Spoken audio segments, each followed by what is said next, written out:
innovation, integration, industry-based learning, inspiration.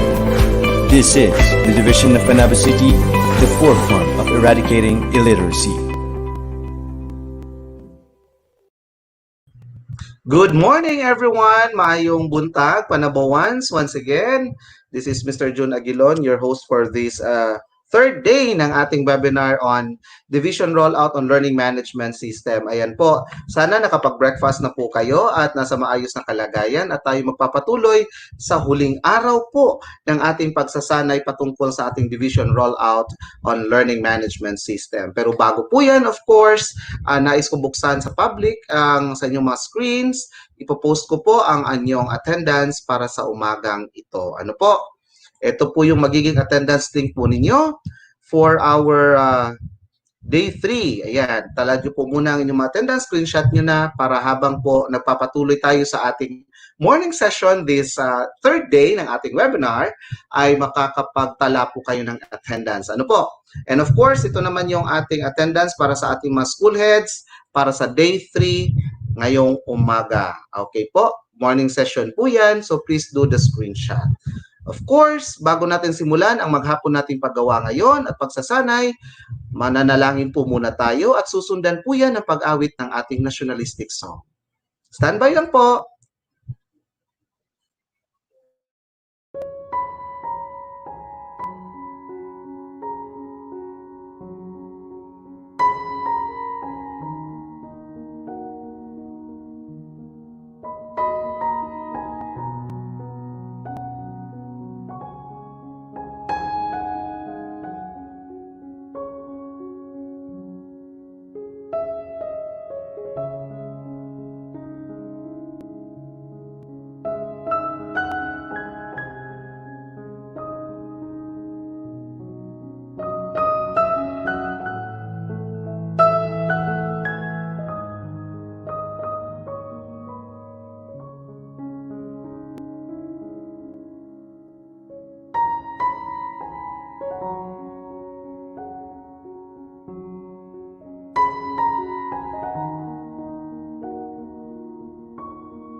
Ako'y isang Pinoy sa puso't diwa, Pinoy na isinilang sa ating bansa. Ako'y hindi sanay sa wikang mga banyaga. Ako'y Pinoy na mayroong sariling wika.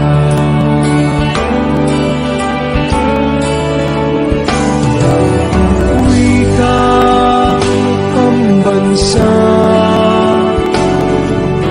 ang gamit kong salita.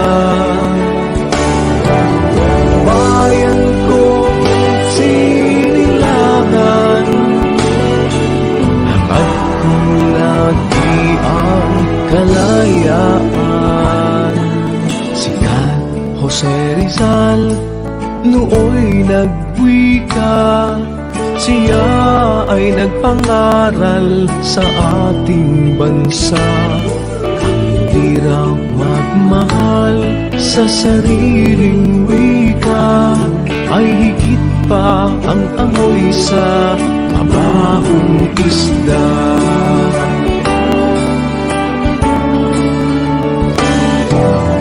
Wikang pambansa ang gamit kong salita. Bayan kong sinilangan,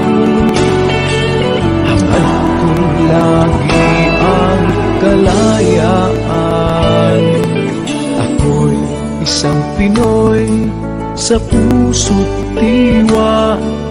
Pinoy na isinilang sa ating bansa. Ako'y hindi sanay sa wikang mga banyaga.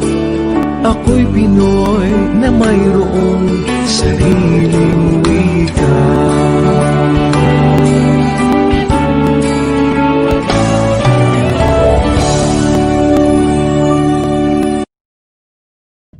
Ayan. Thank you so much to our controllers, our Tyron Duhali. Good morning po once again sa inyong lahat. Of course, my courtesy to our Schools Division Superintendent, Dr. Redante A. Solitario, and of course to our ASDS, Dr. Rebecca Casasagot. Good morning po sa inyo.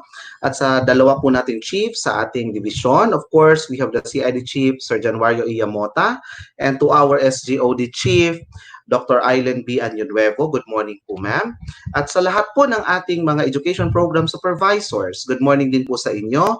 At sa lahat ng ating mga public schools, district supervisors, good morning din po. And of course, sa ating mga school heads po, sa both in elementary and secondary, good morning po sa inyong lahat.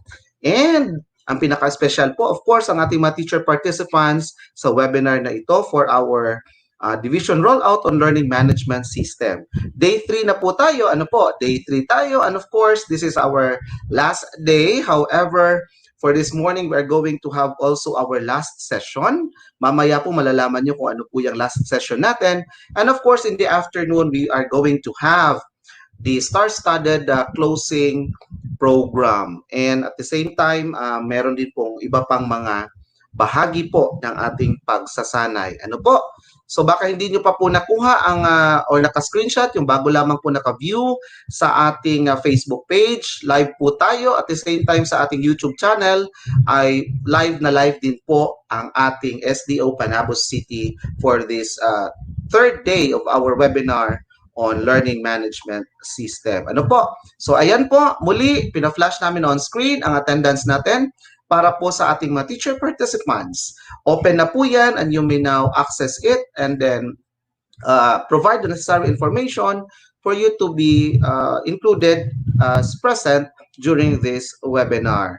Ayan po para sa ating teacher participants. At ito naman po ang para sa ating mga school heads for this morning. Ayan. So hindi po muna namin ibibigay ang ating attendance link for afternoon kasi po meron pang inaayos na mga detalye mamaya po at malalaman po ninyo yan. Okay? So do not forget na mag-attendance po kayo. Speaking of attendance, of course, ngayon po makakasama natin on screen ang ating assistant training manager para po magbigay sa atin ng detalye. Ano nga bang nangyari sa ating attendance for day 2? Ikumpara natin yung sa day 1. Bumaba ba? Tumaas ba? Or nagkaroon ba ng maayos talaga na pagtatala ng participants sa kanilang attendance? Lalong-lalo na po kahapon ay nagkaroon nga po tayo ng 16 breakaway sessions. Okay, so let us welcome on screen once again our Assistant Training Manager, Education Program Supervisor, Dr. Joanny C. Aguilar. Ayan, good morning, Ma'am Dicho. Hi, June. Good morning. Good morning, everyone. To Hi all po. of you, good morning.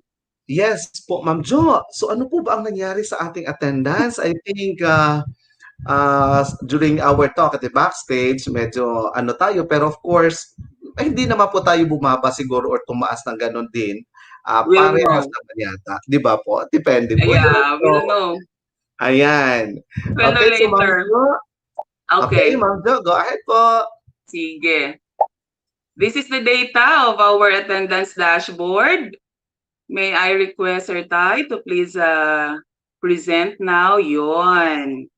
So ladies and gentlemen, this is our attendance dashboard for day 2. That's July 23, 2020. Okay, let me present to you the attendance first of the elementary. As you can see, we have there from SPED to grade 6. I'll start with the SPED and give you the data for the morning and afternoon attendance, as well as the percentage, whether it is there is a decrease or increase of our attendance. For SPED, in the morning, they were 14. But in the afternoon, sadly, there were only 8 that was recorded. So there's a 43% decrease as regards their attendance. For the kindergarten, we have in the morning 79, but it became 52 in the afternoon, decreasing it to 34%. For grade 1, in the morning, there were 122, but in the afternoon, 83 na lang po, decreasing it to 32%. Grade 2, 117 in the morning, and it was 106, recorded 106 in the afternoon with a 9% decrease. Grade 3, there were 98 in the morning, less than 30 people in the afternoon, which recorded 68, and that's a 31% decrease. Grade 4, 112 in the morning, then 82 in the afternoon, that's 27% decrease. Grade 5, 122 in the morning, 104 in the afternoon. So there's a 15% decrease in attendance. And for grade 6, there are 131 people in the morning, but it decreased by 31% in the afternoon, totaling to 90. So all in all, in the elementary department, from SPED to grade 6, lahat nag-decrease. There might be a problem as regards the link or connectivity of our teachers. We will know that siguro when we ask for more report on that. Next slide. Let's proceed to the junior high school. For the junior high school, we have divided the attendance by subject area. For Filipino teachers, in the morning, there were 52 of you, but in the afternoon, there were only 45, which recorded a 13% decrease. For English, 76 in the morning, and 73 in the afternoon with 4% decrease as well. Mathematics, 80 in the morning, 73 in the afternoon. So there's a difference of 7 people with 9% decrease. For edukasyon sa pagpapakatao, 18 in the morning and 19 in the afternoon. Very good for ESP. They were added with 1 person. So there's a 6% increase. For science, 72 in the morning and 68 in the afternoon. There's a 6% decrease. For MAPE, 42 in the morning and 44 in the afternoon. So dalawang tao ang nadagdag in the afternoon. That's a 5% increase. For TLE, there's 61 in the morning and 67 in the afternoon. So may 6 na nadagdag. That's 10% increase. And for Araling Panlipunan, 43 in the morning and 39 in the afternoon with a decrease of 9%. So generally in the junior high school, decrease pa rin lahat, although ESP, MAPE, and TLE increased. Let's proceed to our attendance for the SHS, the ALS, and the school heads. For the SHS, in the morning, there were 104. And in the afternoon, there are only 102. So dalawa ang na-miss out natin. That's a 2% decrease. For the ALS, 17 in the morning and 16 in the afternoon. So there's a 1% decrease. And for the school heads, 60 in the morning, perfect attendance. May dalawang nawala in the afternoon. So there's a 2% decrease. Okay? So comparing our data of attendance for day 1 and day 2. Next slide, please, Sir Tay. Yan. So in day 1, in the morning, there were 1,338. And in the afternoon, nag-increase siya to 1,361. If we get the average for day 1, we were 1,350. For day 2, that's yesterday, in the morning, there was a recorded number of participants totaling to 1,427. Yun ang pinakamarami natin na natala for day 2 morning. However, in the afternoon, sobrang baba. There are only 1,197. So about more or less 300 people were out in the afternoon. Pag i-average natin yan, we totaled 1,312. But if we take the percentage of the average, there is only a 3% decrease comparing day 1 and day 2. Okay? So that's our attendance. Let us now proceed, of course, to our early birds. Ayan, ang ating we are all watch advocates, kaya lang meron talagang mga magagaling mag-attendance and very fast in doing their attendance. So we have now our top 5 awardees per grade level and per subject area. So in the morning session, for SPED, we have Annalyn Villarente, Donabel Cole, Roel Apilianes, consistent, Cecil Peñero, and Lilibeth Hosol. Congratulations! For Kinder, April Amaranto, Claisa Postrero, Parafe Monte Alto, Pretty Jean Catan or Pretty Jen, I'm sorry if I mispronounce your name, and Hazel Sumaria Zamora. That's for Kinder. Congratulations. For grade 1, Fer Guadalquiver, Rutilin Cagape, Juvelin Magpanta, Neshley Plasabas, and Eileen Martinez. Congrats! For grade 2, we have Annie Marie Magalso, Leia Maestre, Lovely Beth Florentino, Glisel Morin Caminero, and Jeanette Villoga. Congrats! For grade 3, we have Junilyn Abina, Glesery Eliodar, Jeneline Monforte, Elizabeth Montero, and Jovelyn Opoy. For grade 4, Amor Estilo, Rena Valenzona, Irene Cocal, Lizelle Torion, and Mary Jane Cadotdot. Congrats! For grade 5, Carla Renido Amor, Tarcisio Salgados, Jeanette Osejo, Nilda Aparisi, and Maria Leonora Bagay. For grade 6, we have Karen Bantolo, Lorena Papa, May Jean Talento, Pedro Santaco, and Arceli Uy. Congratulations! Let's proceed to the junior high school. For Araling Panlipunan, we have Norjana Buisan, Aris Bastian, Ivan Mahumot, Ronisa Padrigon, and Mary Ann Carnasa. For English, we have Florlibeth Zeraya Rosol, Sheen Grace Postrero, Jerica Aiko Dumanayos, Marjorie Simene, and Sherry May Foronda. Congrats! We proceed now to the edukasyon sa pagpapakatao. We have Emily Infiesto, Jeanette Ansano, Wenesen Kaluban, Rugine Ibarra, and Jazel Vergara. For Filipino, we have Kimberly Abad, Jeneline Fuentes, Ruby Labos, Shirley Roluna, and Michelle Suhayon. For MAPE, Jemery Palon, Jason Huen, Genevieve Sakal, Daisy De Villieres, and Chito Antonio Jr. For Mathematics, we have Jeter Argilies, Marfe Mansidor, Nalifer Palma, Arian Macabulos, and Venus Kirante. Nan, congrats! For Science, we have Beverly Gagabe, Cindy Valderrama, Joy Kakilgan, Iris Joy Namuag, Anneli De La Peña. For TLE, we have Alejandra Endrina, Jesseline Alikaway, Jay Dausos, Wolon Omila, and Junite Rulona.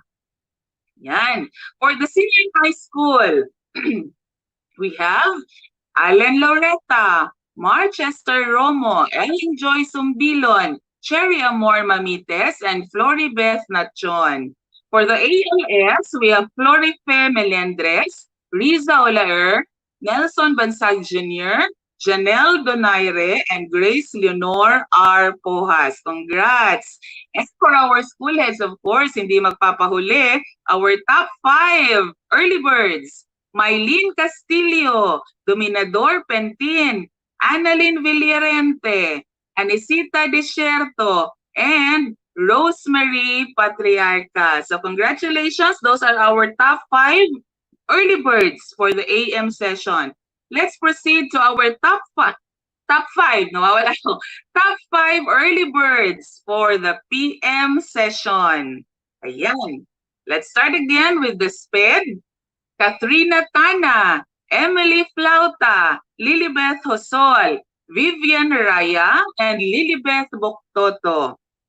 For kinder, Zenny Joy Pe, Roslyn Ricardo, Juvime Adaptar, Parafe Monte Alto, and April Jean Camanse. For grade 1, Jessa Daposala, Juvelin Magbanta, Rudilin Kagape, Neshley Plasabas, and Ofelia Cabrera. For grade 2, Elena Alcordo, Cherry Kilia, Lovely Beth Florentino, and Annie Marie Magalso and Jeanette Villoga. For grade 3, Elizabeth Montero, Lynette Baptista, Emma Beth Seno, Mary Ann Molina, Jennifer Porcalia. For grade 4, May Ann Naparan, Irene Cocal, Rosil Takot, Mary Bell Walo, and Richard Bernal. For grade 5, we have Beverlyn Aglit, Nelly Hangad, Mirasol Diana, Maria Wilma Glorian, Tarcisio Salgados. For grade 6, we have Henry Tasik, Rufa Butoy, Mary Grace Dairocas, Dinah Rapisora, and Ameline Escudero. Let's proceed to the top 5 awardees, the early birds for the junior high school. Araling Panlipunan, Jonah Maya Peke, Norjana Buisan, Aiza Fe Archaga, Kim Aro, and Ronisa Padrigon. For English, Jo Marie Enico, Ivy Kagulang, Kimberly Dayanan, Lichelle Ormo, and Michael Ongkoy. For ESP, Emily Enfiesto, Rovel Etis, Paul James Eugenio, Wenesen Caluban, and Apple Jean Dacchio. For Filipino, we have Glendale Santillan, Mary Rose Macayran, Jeneline Fuentes, Michelle Suhayon, and Decibel Dahan. MAPE, Desider de Villieres, Alan Suelto, Jevelyn Sinubuhan, Marnith Mansalay, and Hannah Vanessa Adan. For Math, Erla May Bacamante, Marjorie Lambunao, Joella May Lamsin, Mary Camille Hingo, and Tessa Yumage. For Science, we have John Ray Calpo, Marie Leonie Trinity Loyola, Janet Asna, Jonard Leona, and Bonnie Glorian. For TLE, we have Jo Mark Cabug, Karen Drilon, Jay Didausus, Wolin Omila, and Joy Pilatura. So that's for TLE. Let's proceed to the senior high school.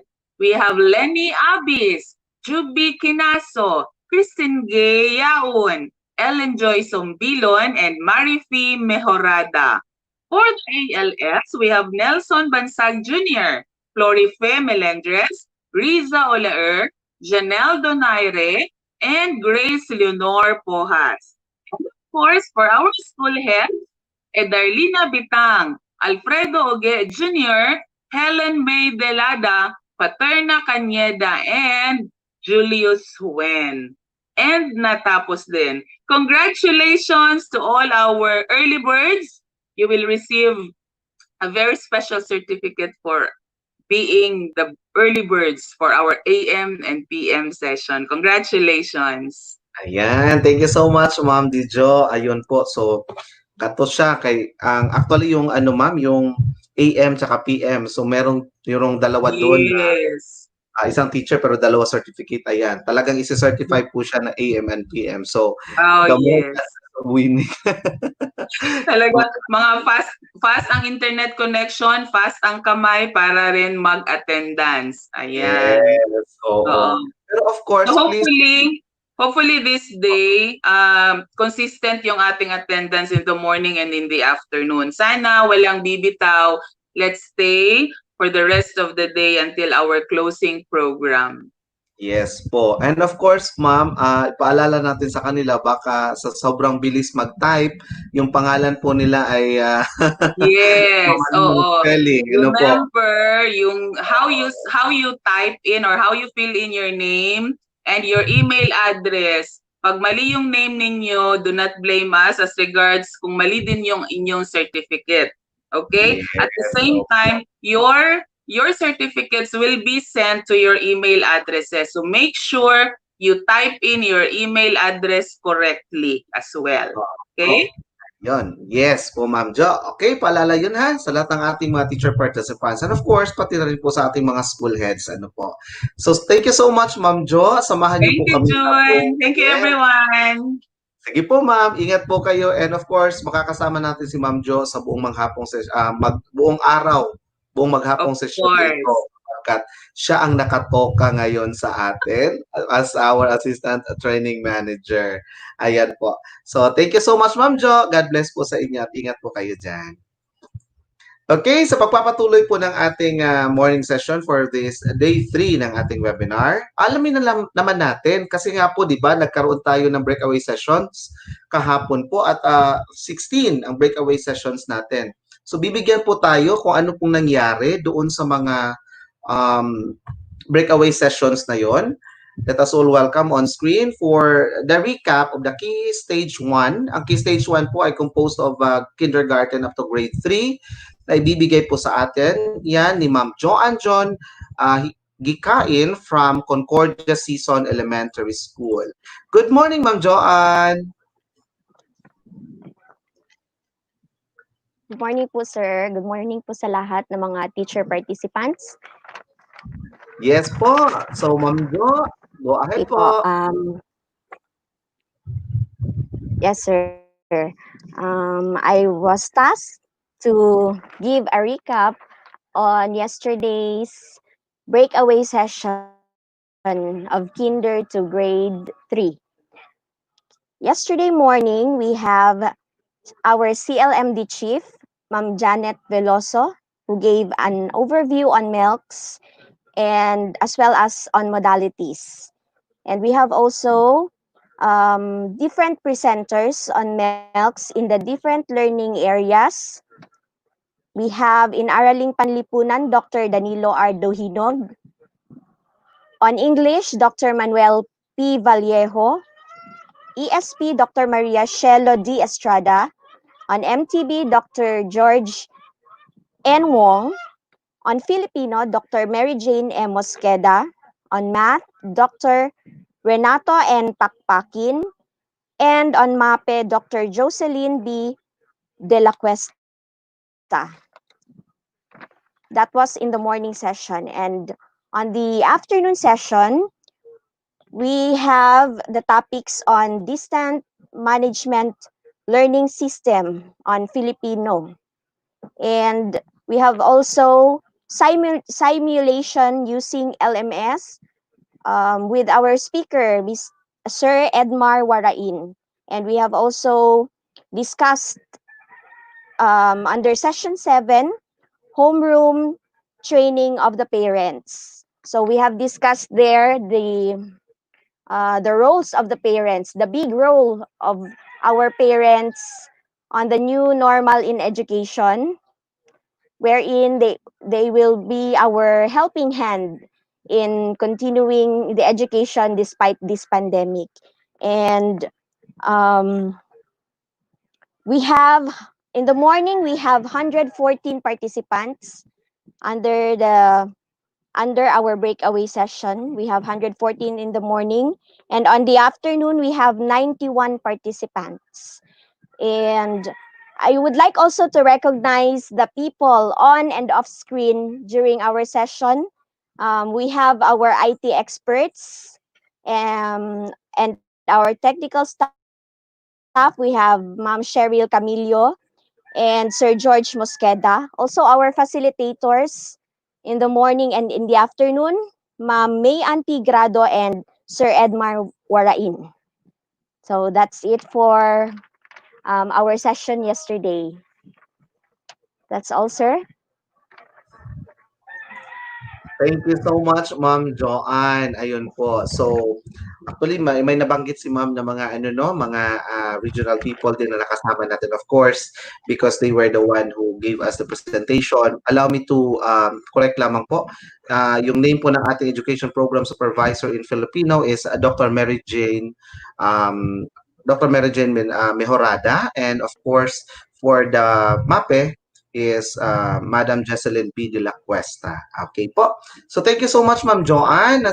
Take care po kayo at saka ingat po kayo dyan kasi po kanina po medyo talagang nagkakaroon tayo ng internet connectivity problem pero naidaos pa rin at na ano pa rin po ninyo. Thank you so much po. Of course, para naman po sa ating Key Stage 2, composed of the grade 4 to grade 6, let us welcome on screen now, Ma'am Emelita Flores from Rizal Elementary School. Hello, ma'am. Good morning Hello. po. Good morning po, sir. Yes, how are you, ma'am? It's okay. I'm fine. Yes Gulba, po. sir. Gulba. Okay lang yan, ma'am. Okay. Masasanay din po tayo. Go ahead po, Yes, ma'am. sir. A pleasant good morning to everyone, to our school's division superintendent, Dr. Rinaldo Renante A. Solitario, to our assistant schools division, Dr. Rebecca Cesagot, and to all the education supervisor of Panabo City Division. I would like also to acknowledge or to greet our chief trainer for the grade 4 teachers, Dr. Marisa Yanko Manginsay, to the two dynamic trainers, Ricardo Santillan and Maria Rosario Salibay, and also to our assigned TWG who are in this virtual session, Rina Puyat and Mr. Edgardo Pamugas III, who are very active to respond to any technical glitches that we cannot avoid. And to all the teacher participants who are joining this webinar, once again, good morning. The day two started with the plenary session. During the plenary session, we are very much thankful of the inspiring message given by our Assistant Regional Director, Dr. Maria Ines C. Asuncion, followed with the vote of thanks together with their positive quotes from our school's division superintendent, Dr. Rinanti A. Solitario, assistant division superintendent, Dr. Bika Sagot, who has emphasized the learning steps towards the direction of the learning modalities for the distance learning education.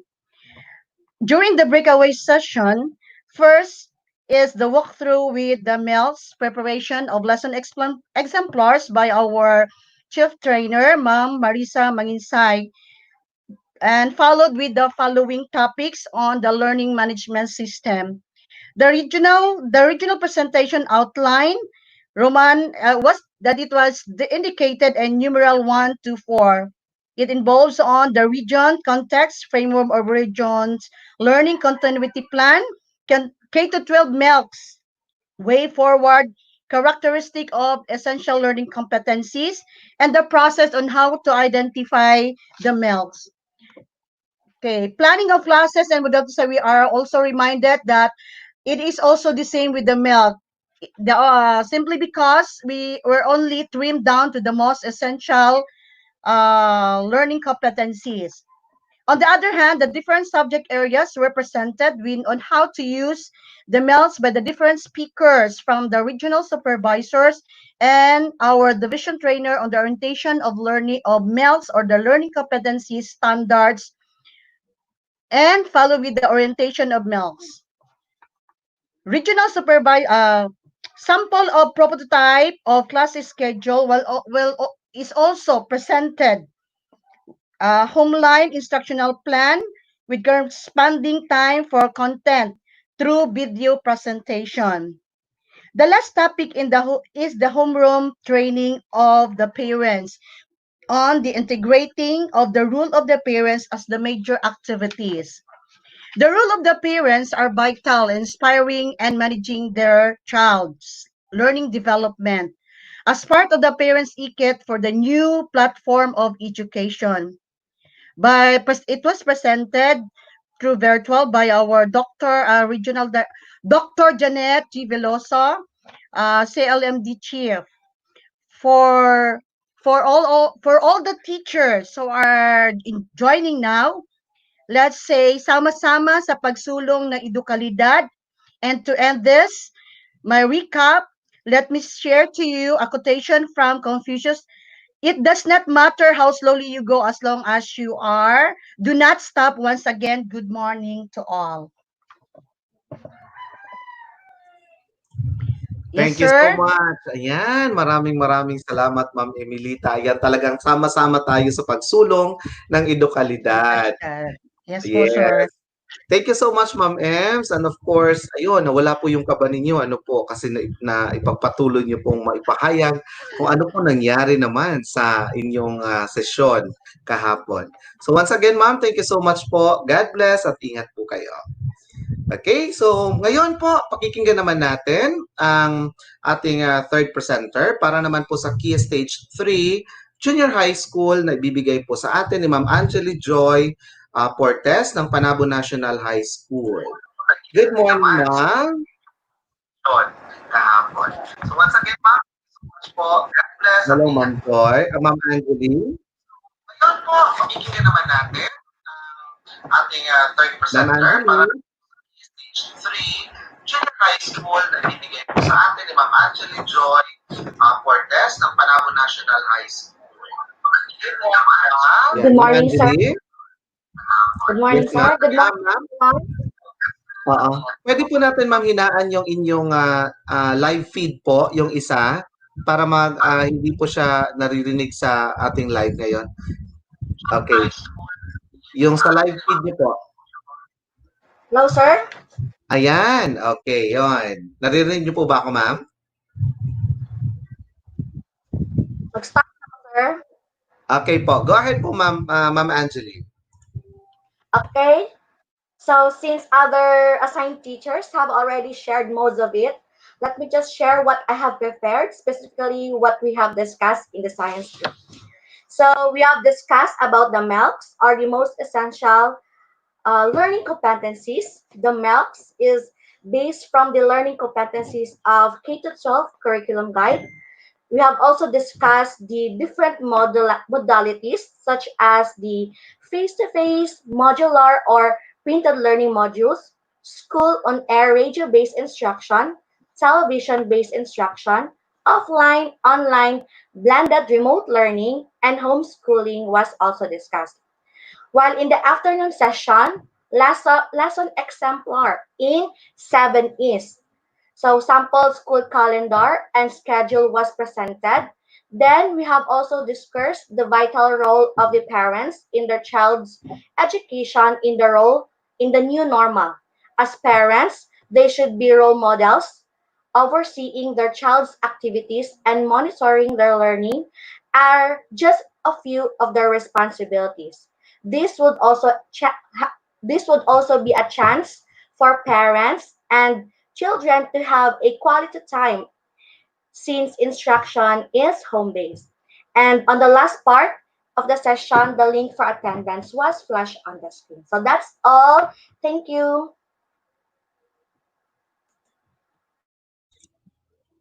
Okay, thank you so much, Ma'am Angeli. Ayan po. Biniwan ako agad ni Ma'am Angeli on screen. Okay, pero ganun pa man po, maraming salamat. That was Ma'am Angeli Joy Portes from Panabo National High School. Thank you so much po. God bless sa iyo po. Okay, so moving on, let us now have the last presenter to give us the recap for senior high school. Let us welcome on screen from Panabo City Senior High School, kaguro ko po, Ma'am Sheila May D. Samon. Ma'am Sheila, good morning. Hi, good morning. Good morning po Yes. sa mga nanonood ngayon, most especially to our Schools Division Superintendent, Dr. Reynante Solitario SO6, our Assistant Schools Division Superintendent, Dr. Rebecca A. Sabot, our Chief SGOD, Dr. Eileen Añonuevo, the Chief of CID, Sir Januario Yamota, all education program supervisors and PSDS of the Division of Panabo City, our senior high school coordinator, Sir Neil Michael De Assis, to all the school heads and teachers of Panabo City Division, good morning po sa ating lahat. So let me give you a recap of yesterday's breakaway session of the senior high school. So our first speaker yesterday was Miss Jovelyn May Aguirre from Kauswaga National High School. She shared to us a very comprehensive presentation about the MELCs and the lesson exemplar. So she started the presentation with an overview of the region's context and the framework of region's LCP or Learning Continuity Plan. She also made mention about the I-Teach, which stands for Integrating Technology, Academic Community, and the Household. So this I-Teach ensures every learner in DepEd Region 11 protected anytime and anywhere. So on the K to 12 milks, our speaker pointed out 8 significant points which transpired during the discussion of the milks or the most essential learning competencies. So first, milks is not a new curriculum. It is not a departure from the K to 12 curriculum. Second, identification of milks was done by bureau specialists, academic experts, and field implementers. Third, milks will enable the department to focus instruction to the most essential and indispensable competencies that learners must acquire. And fourth, milks in milks, the content and performance standards are retained. Okay. Milks is focused also on the attainment of the 21st century skills. That's the fifth. The sixth is that endurance. Okay, we have here the word endurance. This is the key factor that we consider in identifying or naming a competency as essential. Seventh, all learning areas will be taught. And the last one, MELCs are aligned on the Sulong Educalidad framework. In addition to that, the speaker made mention about the desirable learning competencies and essential learning competencies. So it was emphasized that desirable learning competencies are those that may enhance, but not may not be necessary in building foundational skills. On the other hand, the essential learning competencies are those that are enduring and for lifelong learning. And so the last topic was about the lesson exemplar. For lesson exemplar, our speaker for the overview of MELCs, which is Ma'am Aguirre, and as well as Sir Laureto Camillo of Panabo National High School, shared to us their own example of lesson exemplar in their specific subject. So Ma'am Aguirre gave an example lesson exemplar for oral communication subject, while Sir Camillo of Panabo National High School shared a TVL lesson exemplar about dressmaking. So, for the lesson exemplar topic, there are 3 significant points emphasized by the speakers about the lesson exemplar. First is that lesson exemplar is a paper copy of our LMS, because in here you can find the set of activities in our lesson exemplar, can find the set of activities that can be integrated or transferred in the LMS. Second, lesson exemplar is patterned also on the daily lesson plans that we usually do. So as we have seen yesterday, it's just like the daily lesson plans that we usually do.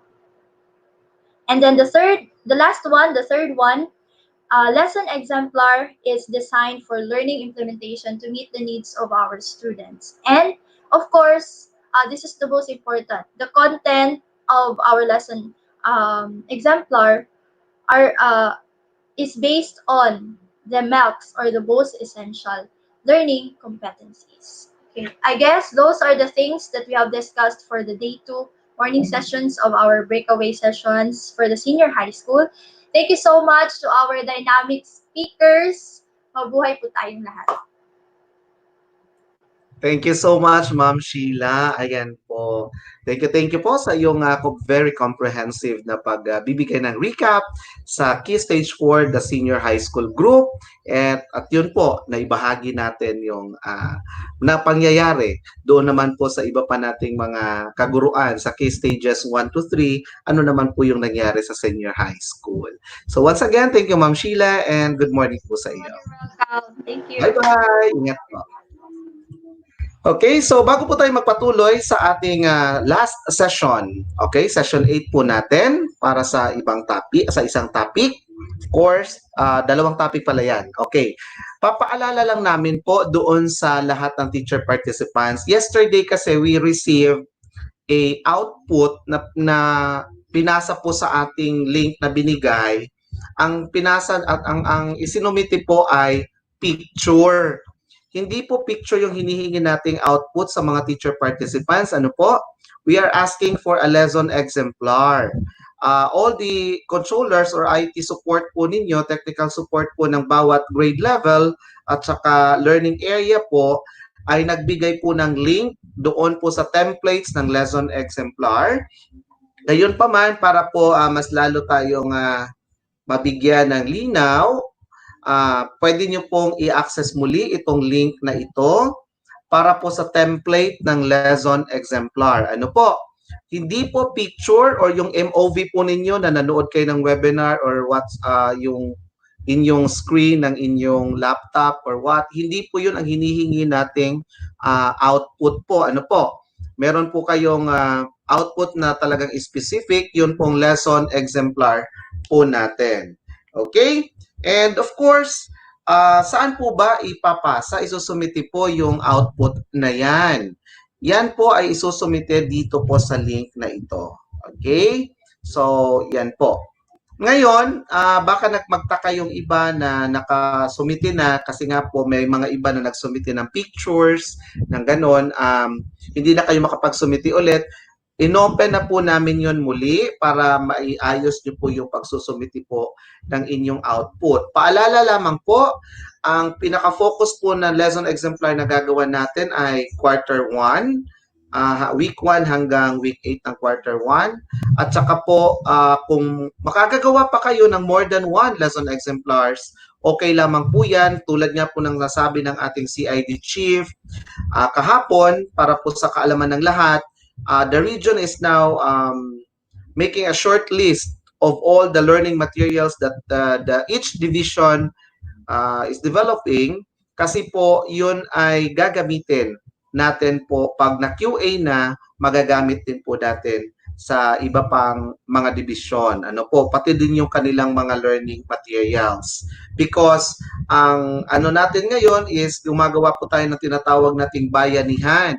Yan po ay pagbabayanihan, hindi po doon sa pagbubuhat ng bahay, kundi po bayanihan po para sa ating pagbibigay ng mga access ng learning materials po na na-develop ng bawat sangay sa buong Rehiyon 11 na magagamit po natin sa sa darating po na pasukan. Ano po? So, lahat po ng inyong lesson exemplars na gagawin ay hindi po yan masasayang once na pumasa po sa ating quality assurance. Yan po ay maaari nating magamit. Anyway, i-inform naman po kayo once na na-QA na po yan. Ano po? So, yun po ang ating paalala sa lahat ng teacher participants. While waiting po na makapasok ang ating mga next speakers, allow me to explain a little bit about this lesson exemplar templates. Kasi po, yung laman po ng link na yan ay 5 po ang lesson exemplar na andyan. Baka po magtaka kayo kung saan sa alin o ano yung gagamitin.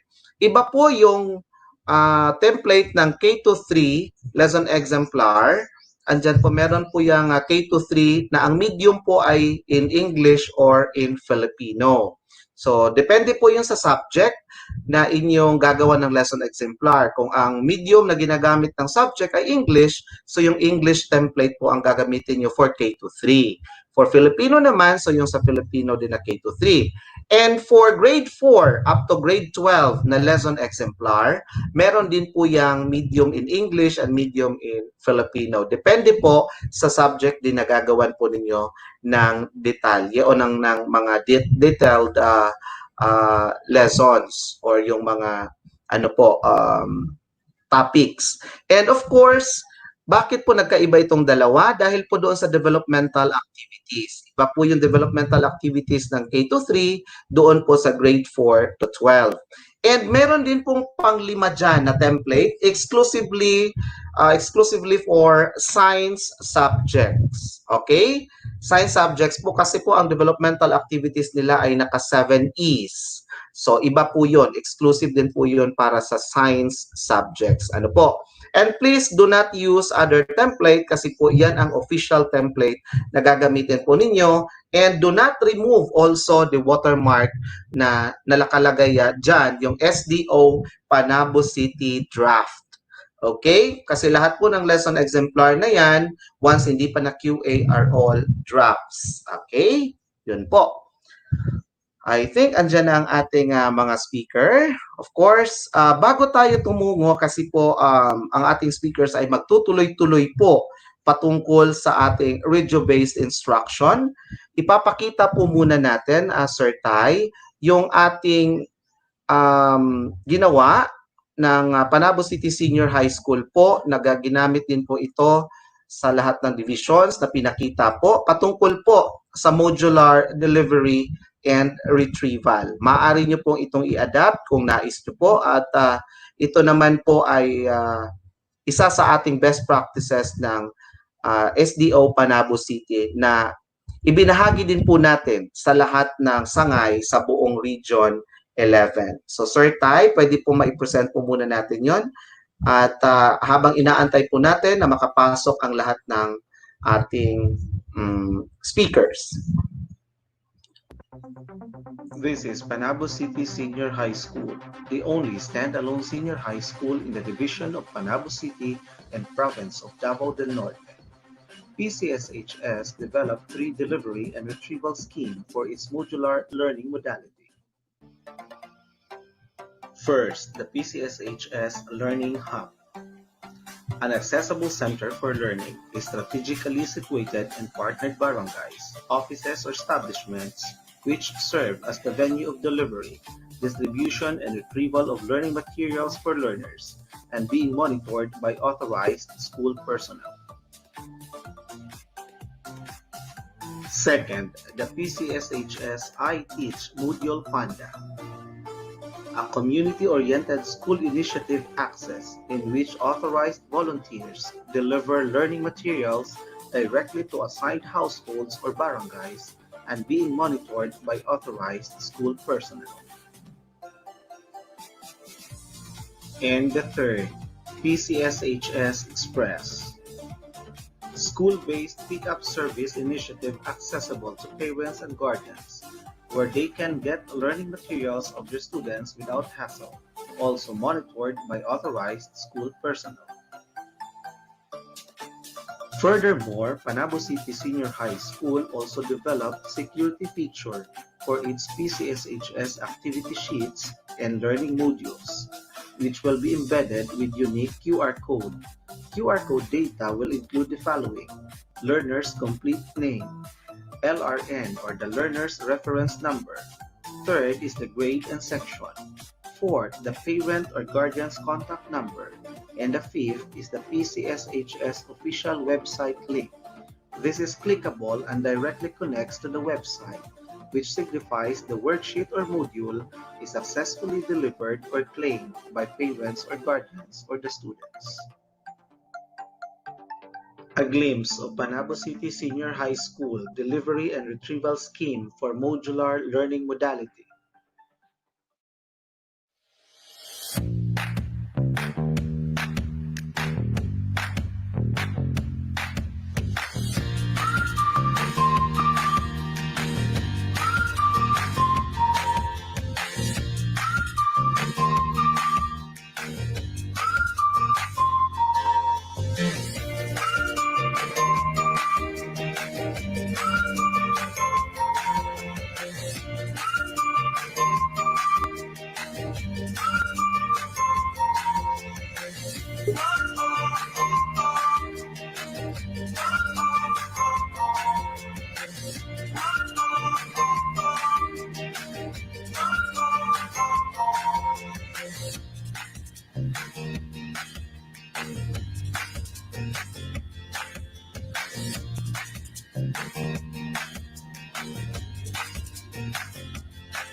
hapon, Module Panda. Maayong hapon, Module Panda. Say ato.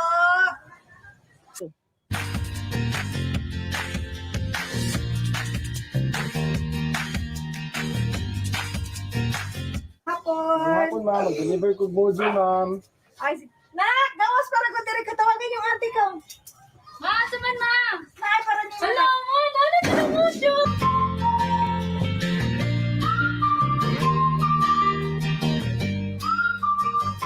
Ayo. Te, may hapon, ma'am. O, dayon, ma'am. Dali, ma'am. Dayon, lingkod sa ma'am. Lingkod. Ay, salamat eh. Ma'am, nakadawat na mo sa inyong module. Nakadawat na, ma'am. Itong niaging si Mana. Mayo. Di ay ma'am, kaya dawat na. Naaday ko din ma'am, kaya ron. Ikapon ako itong mga worksheet. Nag-comply sa inyong anak. Okay. Nanami na human, ma'am. Gamay. Sa sunod si Mana na po uban, ma'am. Pwede. Nak, ihatag sa nato ng worksheet na nahumani mo na. Para ma'am. Ma'am, katuha pa ba yan, ma'am? Okay na, salamat ha.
Ayun, thank you so much, Sir Ty, para po sa pag-show ng video na po yun. Okay, so ngayon po, bahagi pa rin po ng ating session 8. Yung kanina pinakita natin ay bahagi po yun ng session 8. And of course, ngayon po kasi ito yung bago po sa atin na gagawin po natin. Ito po ay patungkol sa radio-based instruction.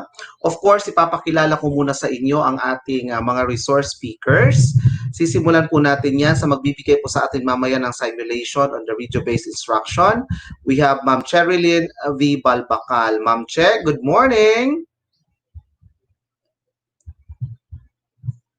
Ayan, Ma'am Che, please show your screen. Okay, Ma'am, turn on tayo ng cam. Of course, susundan po yan ng ating isa pang speaker na magbibigay sa atin ng guidelines in preparing the script. We have Ma'am Johanna May Sichon. Ayan po si Ma'am Jo. Susundan din po yan ngayon ng ating magbibigay naman for the principles in writing for radio. We have Ma'am Jerica Aiko Dumanayos. Hi sir, good morning.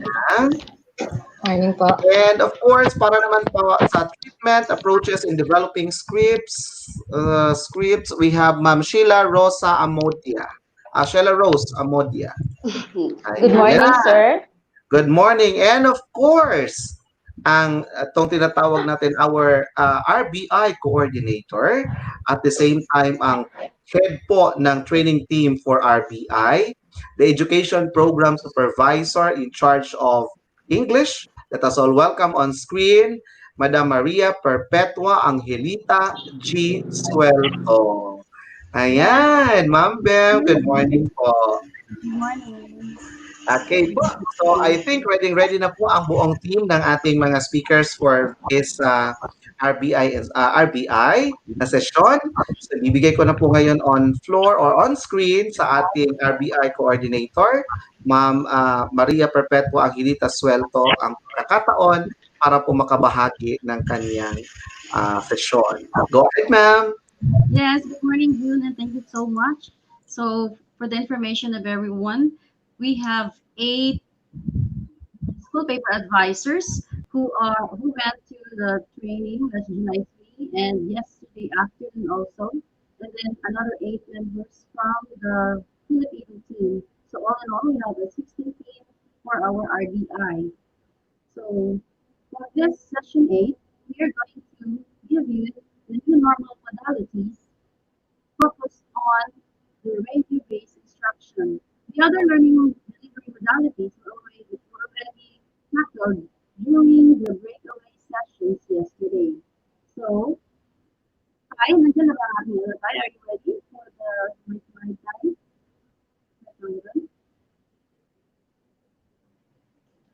Yes, so while waiting for my slides, so it's now my slide. Thank you, Tyron. So actually, our IBI team is still waiting for the updates as to the further mga trainings na ibibigay ng ating UP Los Baños. Taga UP Los Baños po ang nagbibigay ng training sa RBIs the whole nation. Okay, so as I've said, we have already tackled yesterday the new normal modalities. So I'm just giving you a brief review of what we had for this morning, for this session. So, binigay na ni June kanina, in the next slide, the presentation outline. So, the different learning modalities. Tyron, next slide, please. The sample MELCs with RBTV platform. And then I'll be giving that. Then the treatments, approaches, and developing scripts by Shala Amodia.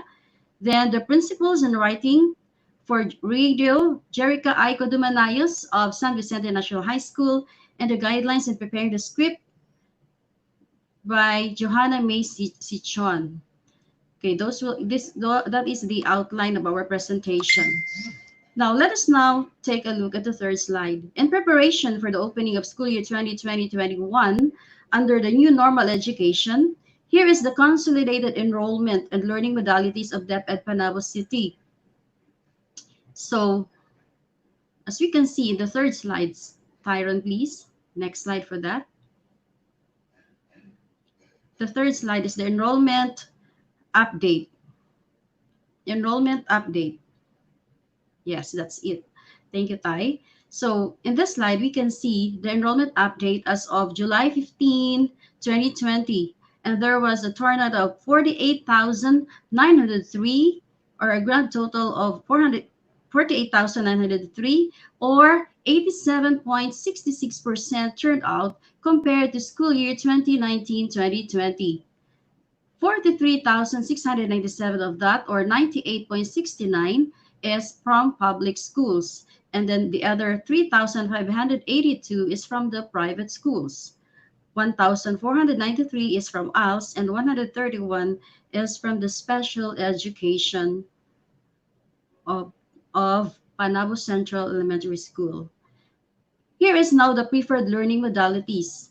81.85% preferred modular learning, and then 20.7% preferred online learning, and then 12.25% blended learning, and 5.95% TV-based learning. Radio-based instruction got 2.68%, and the other preferred modalities is 1.90%. So here's now the update for the through the DepEd Memorandum CI 2020-00162 suggested strategies in implementing distance learning delivery modalities, or DLDM, for school year 2020-2021. In this memorandum, distance learning may be implemented through the following delivery modalities.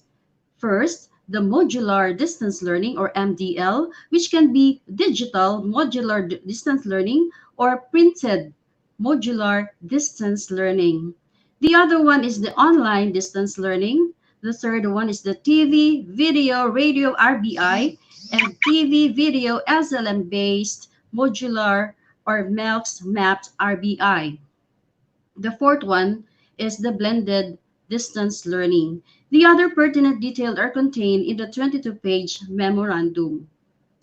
So let us now have a brief review of those modalities. In the next slide, we can see the face-to-face modality. What is face-to-face modality?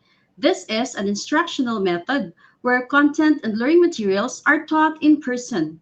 This allows for a live interaction between the learners and the teacher.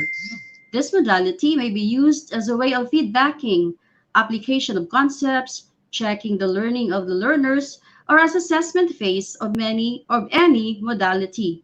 This then may be arranged and planned by the school management and teachers to ensure that the learning space is safe and the IATF and DOH protocols are followed. So in the next slide, we can see that the DepEd proposal is to start limited face-to-face classes starting January 2021. In this slide, we can see that President Duterte has given his support for limited face-to-face learning. Yes, that slide. After reporting of Secretary Leonor Magtones Briones on what he may do in low-risk areas, the proposal from some LGUs, legislators, private and international schools. Starting limited face-to-face learning is recommended in the third quarter of the school year or in January 2021 only in selected schools.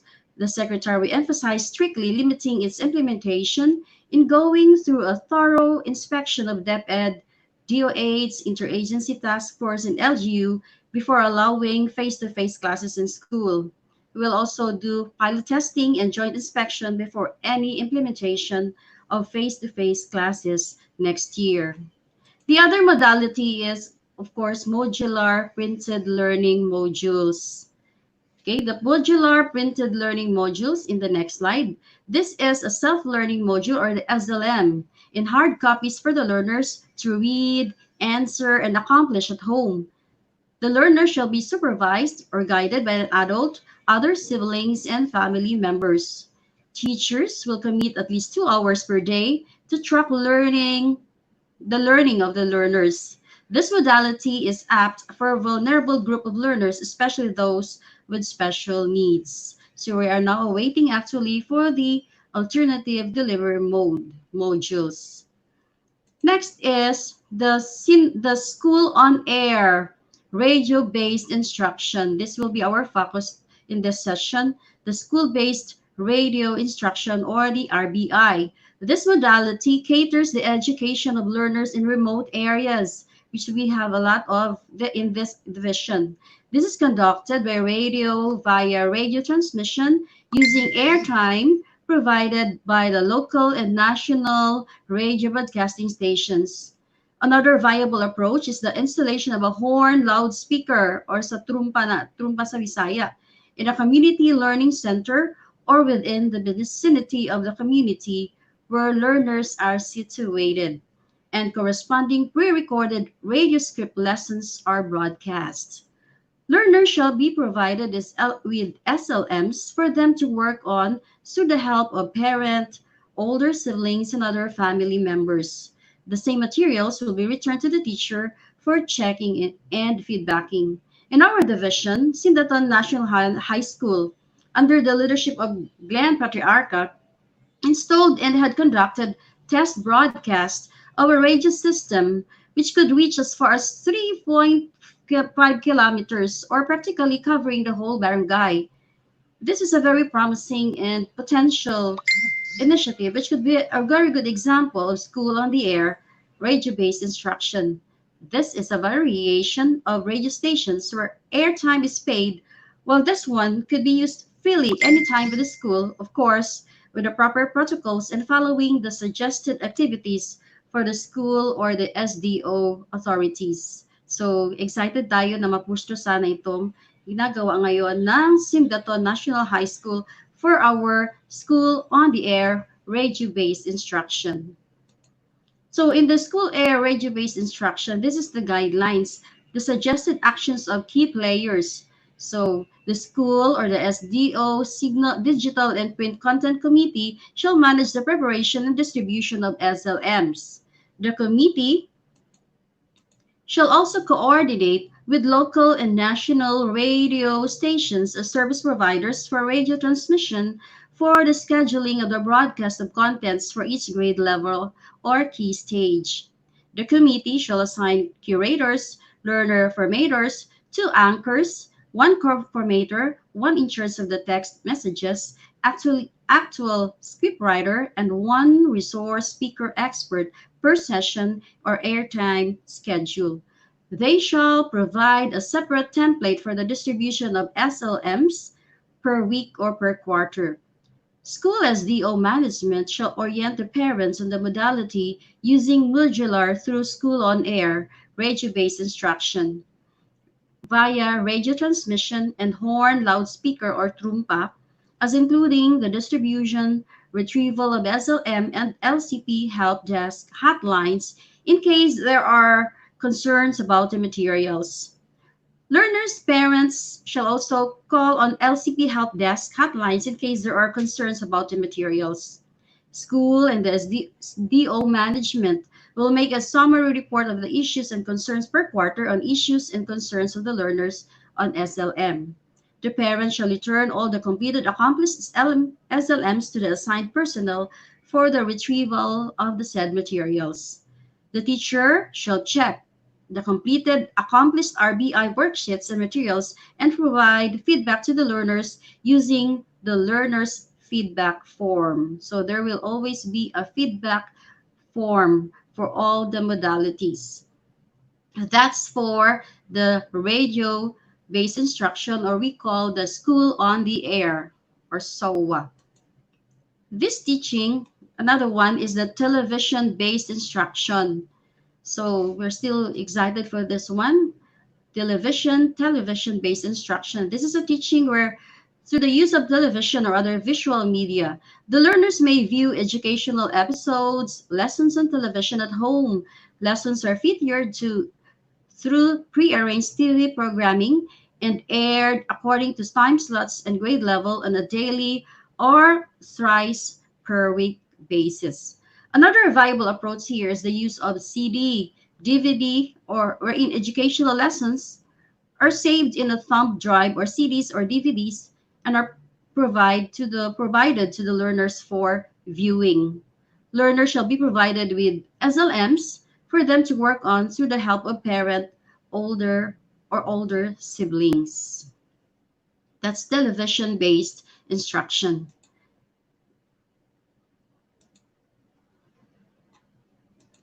Then the other suggested actions of key players for television-based instruction is almost the same with the radio-based instruction. So we will be giving you a copy of that. Another learning modality is the offline.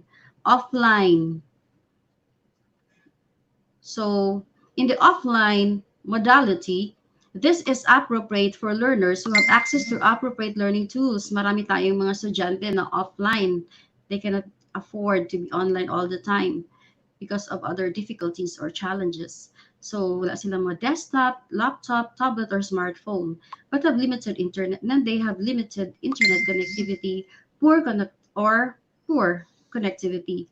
Learners will be provided weekly digitized e-copy of the self-learning modules. The soft copy may be obtained using a USB flash drive, CD, emails, messages, repository platform of the LMS, and through a mobile app of the LMS. The learners and teachers have codes to access the LMS for protection and compliance, that is offline. For the online or synchronous and asynchronous modality. When you say synchronous, learning is online or distance education that happens in real time, and it means working together, sama-sama at the same time in one classroom. So asynchronous learning occurs through online channels without real-time interaction. so offline or asynchronous learning modality. Then the other one, letter F, is the blended remote learning. This is a combination of the modalities as cited in A, B, C, D, E, and F depending on the choice of the learners and the parents. So nakita natin kanina yung mga percentage of the different learning modalities preferred by our parents and students in our division. So for the homeschooling, a policy is yet to be released by the DepEd Central Office. That is for letter G. So as of now, we don't have yet a policy on the homeschooling. And then let us now proceed to the next slide, wherein we'll be showing you the sample MELCs, or the most essential learning competencies in in the English subject. So in English, for example, we can see here that there are learning competencies wherein it could be on TV or radio. Meron din namang mga learning competencies na para sa TV lang. Meron din namang pwedeng gawan lang para sa radio. Or meron din namang mga competencies na pwede lang ding sa dalawa. Pwede radio, pwede rin sa TV. So, makikita natin na lahat ng subject area ay may binigyan ngayon ng mga most essential learning competencies with RB and TV platforms. So, ang binigay ko na example lang dito ngayon, yung sa English at sa kindergarten. Okay, sa kindergarten naman, makikita natin na kahit sa kindergarten ay pwede silang gawan ng TV at mga radio scripts for radio and TV broadcast. So, makikita natin dito sa example na to na sa isang learning competency ay pwede ang TV at saka radio learning modalities. So ito pa ngayon ang gagawan, ang mission ng mga RB team, yung mga those who are undergoing the training. Actually, bali 1-day training pa lang ang natapos namin, no? Last July 3 at saka kahapon July ano bang araw ngayon? I lost track of time. Basta kahapon July 23 ay ginawa din namin yung speech and recording. So, mahirap medyo yung speech and recording kasi we need to have our gadgets for that. Pero kahapon binigay sa amin the importance of speech, which will be given examples by our next speakers. So, in our first training workshop on transforming self-learning modules into radio scripts, the core teachers learned the principles of radio script writing using a school on the air or SOA format, an important aspect in producing a SOA program. In learning the principles delivering the radio scripts effectively and appropriately for its intended learners. Learning the basic skills in broadcast speech, and performance will ensure that the lessons are clearly articulated to students, and also give the teacher broadcasters, ayan, meron na tayong teacher broadcasters, the confidence and credibility to produce high-quality radio-based learning materials that can be used by teachers across the country. So there's actually a search now, kasama nga si Juna, i-recommend natin, and the regional director herself recommended our host, June Aguilon, to be part of the search for the TV broadcaster in the whole nation. Sana may makuha tayo dito sa ating division for that. Okay? So, that's it for the sample modalities and the overview of the radio-based instruction. The next presenter will be giving you the treatments and approaches in developing scripts, which will be given by Sheila Rose Amodia. Thank you so much, June. Thank you so much, Ma'am Bembi, for that introduction regarding our RBI. And of course, sana ano nga po natin ito, no? Kasi ngayon, ongoing tayo sa ating mga trainings with the RBI and RBI. So Kasali both ka in doon, English ba? po, Kasali, ma'am. di ba kasali Yes, ka doon? yes. Nag-apply ka na ba? Po? Nag-apply ka na? Doon sa yes, ma'am, kahapon po, kailangan na isumite. And then yung sa ano natin, ma'am, yung sa ating para sa script naman in Filipino, yon for the TVBI and sa RBI din po Filipino. Okay? Thank you so much, June. Thank you so much, ma'am. And of course, now let us welcome on screen once again ang ating isa sa mga speaker na susunod po, si Ma'am Sheila Rose. Eto po, Ma'am Sheila Rose Amodia. Ayan, good morning, Ma'am She. Good morning, Okay po. sir. Yes, ma'am. Loud and clear na po kayo. So go ahead po, ma'am. Okay, thank you very much, sir. So good morning, everybody. Good morning to our EPs. Good morning to our hosts. Good morning to all the technical team at the backstage. Good morning, and very importantly, good morning to all our teacher participants. So this morning, we are going to discuss, I'm going to present to you what we have learned during our training last July 3. Can you, Sir Tyron, can we start?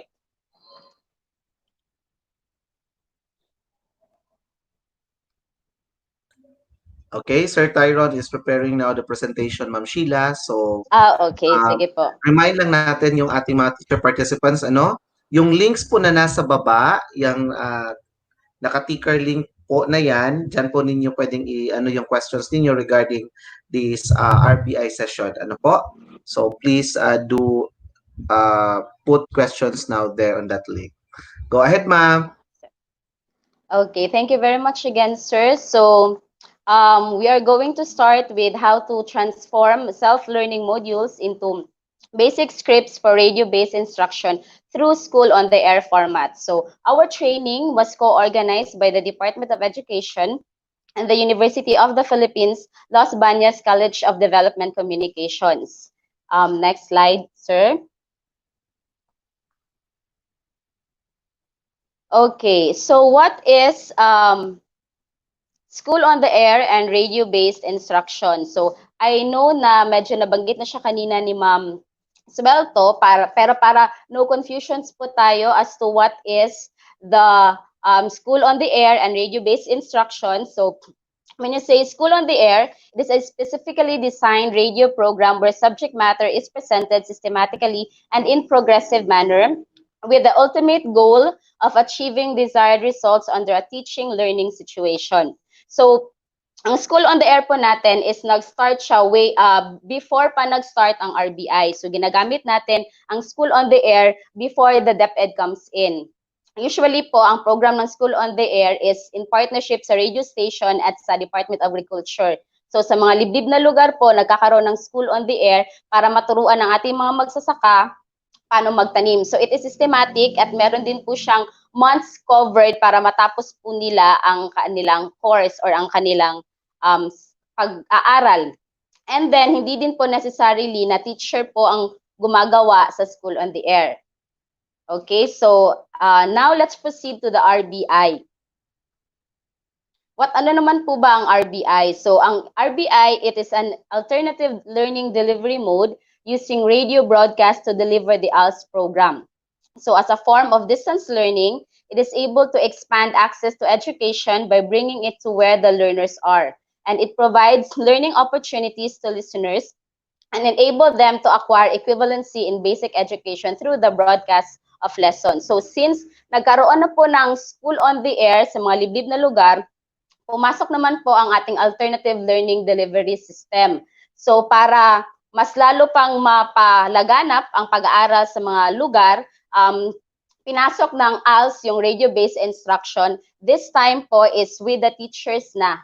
So when we say school on the air and RBI, pareho lang po yun. Okay? Is yung radio-based instruction, ifo-format natin, papasok tayo sa school on the air na program na ginagawa na sa mga radio stations. Okay? So, okay na po ba yun? Medyo na-gets na ba natin? So, no confusions po tayo. Pag sinabing school on the air, pareho lang po yun sa RBI instruction. Ang magiging system lang po is yung radio-based instruction po para po siyang script na ipapasok sa school on the air format ng mga radio stations na natin. Okay, so since we are already on the radio-based instruction, ang pinaka-importante po sa radio-based instruction is ang ating script. So when we develop a script, it is very important to actually think of a concept or a treatment or an approach ang gagawin mo sa script mo. So medyo po kasi baka niisip ng mga teacher mahirap gumawa ng script or something. Hindi po, we will make it simple and there's also freedom in creating your script. So I will be giving you some approaches or treatment kung paano nyo po gagawin or anong atake po ang gagawin nyo sa inyong mga script. Of course, sa inyo po yan, sa inyong, kung saan po kayo comfortable, yun po ang script na gagawin natin. So, yes, treatments. So, ang treatment natin is a guide on how to put flesh into the script. So, ang mangyayari po natin is, before po kayo gumawa ng script, magplano na po tayo. Pero hindi naman po natin kailangan talaga isulat. Pero kung gusto niyo magsulat, okay lang din po. Pero yung, pwede na po kayo mag-isip. Example, may topic ako ng ganito, noun. So, since hindi naman ako nakikita ng mga estudyante ko, what should I do? So, pwede kang magpadala ng iyong voice. Pwede kang magturo gamit ang iyong tinig or gamit ang iyong boses. So, actually, radio-based instruction na po yan. Kasi po sa atin, since hindi naman tayo lahat pwede pumasok sa radio station, so katulad nga nabanggit ni Ma'am Sweto kanina, may scheduling yata na mangyayari. So ikaw, na teacher, pwede mo actually i-record ang sarili mong boses para maturuan mo yung mga estudyante mo. So ang radio-based instruction natin is from kinder to high school with all the topics na naka-assign sa MELC. So pwede na po natin gawin yun. Ang treatment and approach, katulad din po ng sinabi ko, it is a short paragraph to justify or explain the choice of treatment. So, pwede nyo pong isulat, ito yung pipiliin kong approach. Out of the approaches na nabanggit ko or na natutunan ko today, ito yung pipiliin ko. For this kind of topic, ito yung approach. For this kind of topic, ito yung approach. Pero part na po yan siya ng planning natin. So, now I'm going to tell you the different kinds of approaches. There will be 6 approaches only na pwedeng po natin pagpilian. So the first approach is the straight narration. This is what we call the teacher approach. It includes narration of facts and messages in a straightforward manner.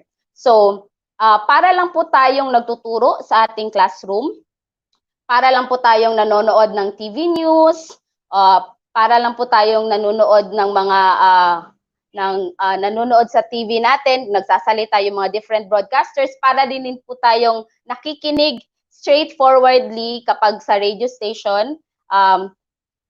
We call this teacher approach kasi you imagine yourself na nasa loob mismo ng classroom, kausap mo or nagtuturo ka sa mga estudyante mo. We use the third person. So, 'di ba, sometimes sa klase natin nagbibigay tayo ng instructions as a teacher. So, ibang approach naman po pagkausap talaga natin sila. So, this is the most formal and basic way of presenting the subject matter. This is straightforward. You can say that our topic for today will be all about nouns. Nouns are blah blah blah blah blah. Okay, ganun po ang ibig sabihin ng teacher approach. Okay, next naman po tayo is number 2. This is what we call the dramatic approach. I believe our teachers are very talented. We are very resourceful and we are very creative as well. Sabi nga po nila, tayo po ay mga artista sa harapan ng ating mga estudyante. So, at mahilig po tayong magdrama, actually. So, in this kind of approach, it consists of characters depicting various roles. So, this one is mostly appropriate if nagbabasa po tayo ng stories sa ating mga estudyante. If you want to record our voices that we are reading as if they are in front of us. So, parang na-imagine po nila na, nandyan yung teacher ko sa harapan ko, binabasa niya yung story ng ganito. So, you can put it in a dramatic way. So this approach is, as I have said, is appropriate in reading stories in which there are different characters and voices. So kung magaling po tayo sa pag-iiba-iba ng ating mga boses, which is alam ko po na magaling tayo doon, magaling ang ating mga guru doon. So pwede ito po ang gamitin natin. This one also, yung format niya, may nagsasagutan ng mga characters, examples ng mga stories na The Lion and the Mouse, yung mga ganun po, magsasagutan ang different kinds of characters with different voices. So in this way, Lin po, it is like a story-like. So meron po tayong conflict, may climax, at tapos po may resolution. So as you go along with your script, dahil storytelling nga po siya, so papakita nyo dun sa story na yun, yung may conflict, then may climax, hanggang sa nagkakaroon po ng resolution. So we can use this one, dramatic, sa ating pong pagre-record ng ating mga boses. Hindi naman po kailangan na mag-isa yung teacher. This RBI can be a collaborative effort. Kung ang mga kasamahan niyo pong mga guro, pwede po kayong mag-collab para iisa po kayo ng character. Magagamit din po ng mga kasama nyo. Okay? So I will now proceed to number 3. Number 3 is the you approach. Ito po ang pinakabagay sa radio, in which the audiences are addressed directly by the word you. So employs the second person point of view, and the script is written as if the writer is talking directly to the viewers. So ito po siguro ang isa sa pinaka-effective as teacher talking to our students. So ang gagawin po natin is we will record our voices as if kausap lang po natin ang ating mga estudyante at bibigyan po natin sila ng directions at tuturuan po natin sila. Even this kind of approaches are seen in vlogs, 'di ba? May napapanood po tayong iba't ibang klase ng mga vlogs, may makeup vlogs. So, 'di ba, sila nakikipag-usap sila sa atin kung paano gawin ang isang bagay. So, it's it's just like that. It is as if we are talking to our students. Next is number 4. I'm already on the number 4. Next, that would be the dialogue approach. So the dialogue approach is the basic element of that is conversations. So it is similar with the dramatics since it has characters, but the difference is that ang dramatic natin, it has a story to tell and is somewhat emotional. But then sa dialogue po natin, hindi kailangan ng walang climax, walang resolution, wala pong ganyan. So, ibig sabihin nun, magko-conversation lang po tayo. Example, there would be a host, tapos merong teacher or broadcaster, so mag-uusap sila, they are talking about a particular lesson or a particular topic. So, tapos nakasulat na po yan lahat sa script natin. So, yun po ang tinatawag nating dialogue approach. Kung mas comfortable po tayo na meron tayong kasama on the set or may kasama tayo sa recording, so mas maganda po na mas maganda at okay din pong gamitin ang ating dialogue approach. Okay, next is, sorry, na-cover ko pala kanina sa aking mga papel, ang screen. Next would be the number 5, the documentary approach. This approach is actually a combination already with the use of voice clips, sound effects, and to make the presentation more realistic and incredible. Ang documentary approach po, medyo complicated na siya, pero pwede natin siyang gawin actually, pero mostly ginagamit siya sa mga high school students, teachers, then gumagamit sila ng iba't ibang klaseng voice clips. Pwede nang ipasok ang interview ng isang ganitong person, or pwede silang mag-imbita ng person na pwede nilang i-interview. Or kung pwede din siya i-apply sa audiovisual presentation, sa TV broad, pwede din po siyang gamitin. Since may mga video clips na included, may mga sound effects po na ginagamit. And the last one is the abstract and symbolic approach. So during our training, even the one who presented this one, hindi na masyadong nire-recommend ang abstract and symbolic approach because it includes sounds and abstract visuals. Mahirap po kasing i-describe ang abstract. Tama ba? Tapos, the ideas may not be stated explicitly and audience makes own interpretation of the information presented. So, ang gamit dito sa teacher is magde-describe siya. Kung mas clear ang description niya, mas okay. So, mas madali siya maintindihan ng mga estudyante. So, mas nire-recommend siya sa mga higher levels or mostly, hindi din talaga siya nire-recommend sa atin na teacher broadcaster na nagtuturo talaga at yung ituturo natin is lesson talaga natin. It is good for the arts but not for scientific and technical information. So yan po ang mga different kinds of treatment natin. So i-run through ko lang po ha. So I have already said and explained 6 kinds of treatment or approach or atake sa ating mga script. So meron tayong teacher approach, that would be the straight narration. Pwede nyo pong piliin ang dramatic approach. Pwede din pong you approach. It is as if you are talking directly to your pupils.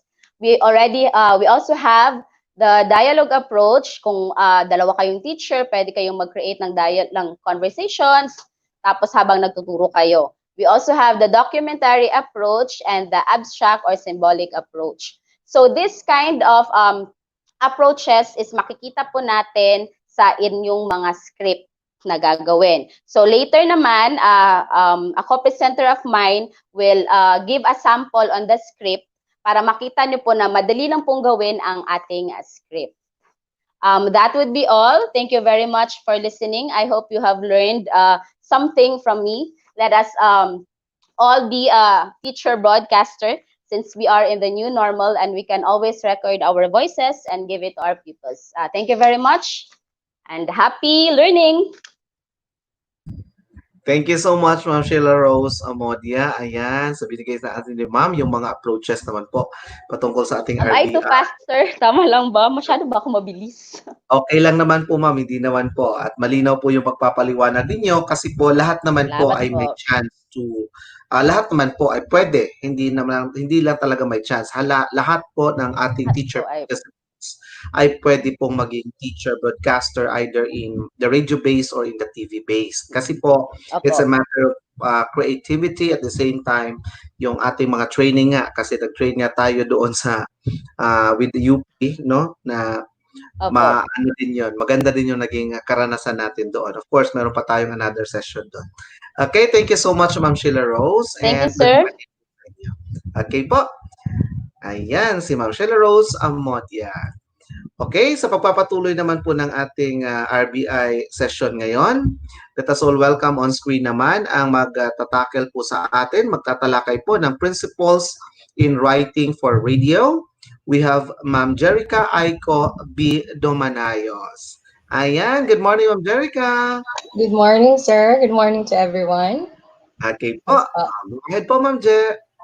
Okay, there you go. So my courtesy po to our Schools Division Superintendent, Dr. Reynante Solitario, SESO 6, to our Assistant Schools Division Superintendent, Dr.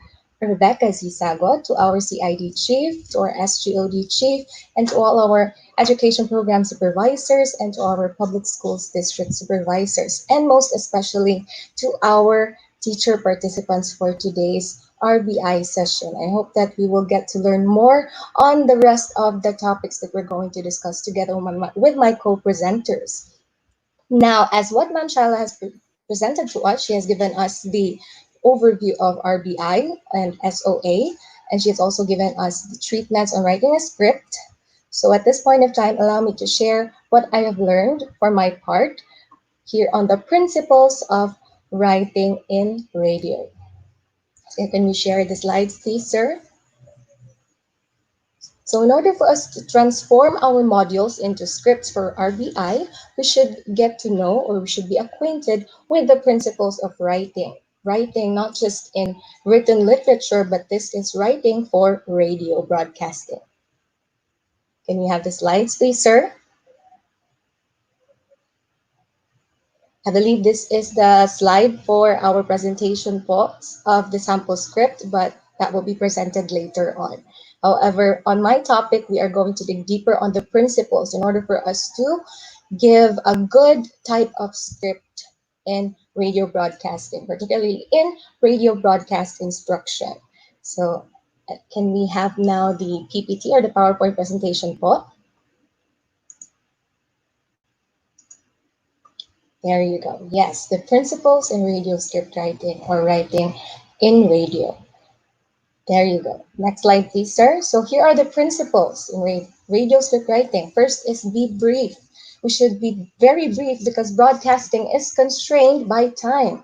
And for example, in a radio news, as a scriptwriter, you have to keep in mind that the presentation of the news should only be for 60 seconds. Yes po, and there are no visuals, so the attention span of our audience is very short. So we have to keep it simple and short.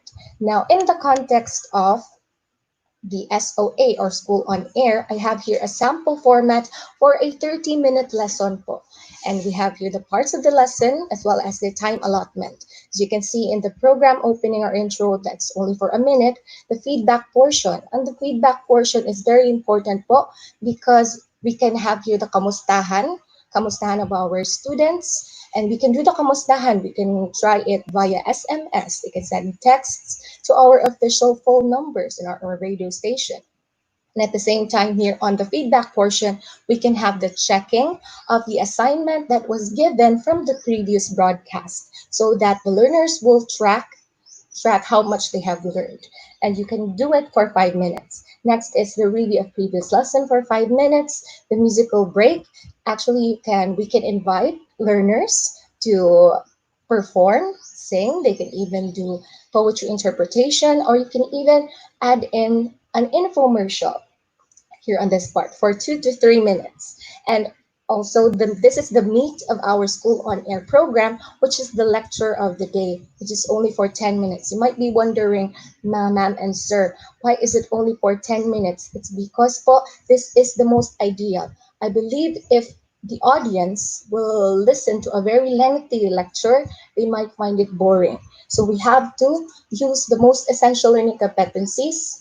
The melts is very, very important. This is very important in the radio-based instruction because this is vital. This is important for us to give the lecture of the day briefly. Now, next is the brief review of the day's lesson.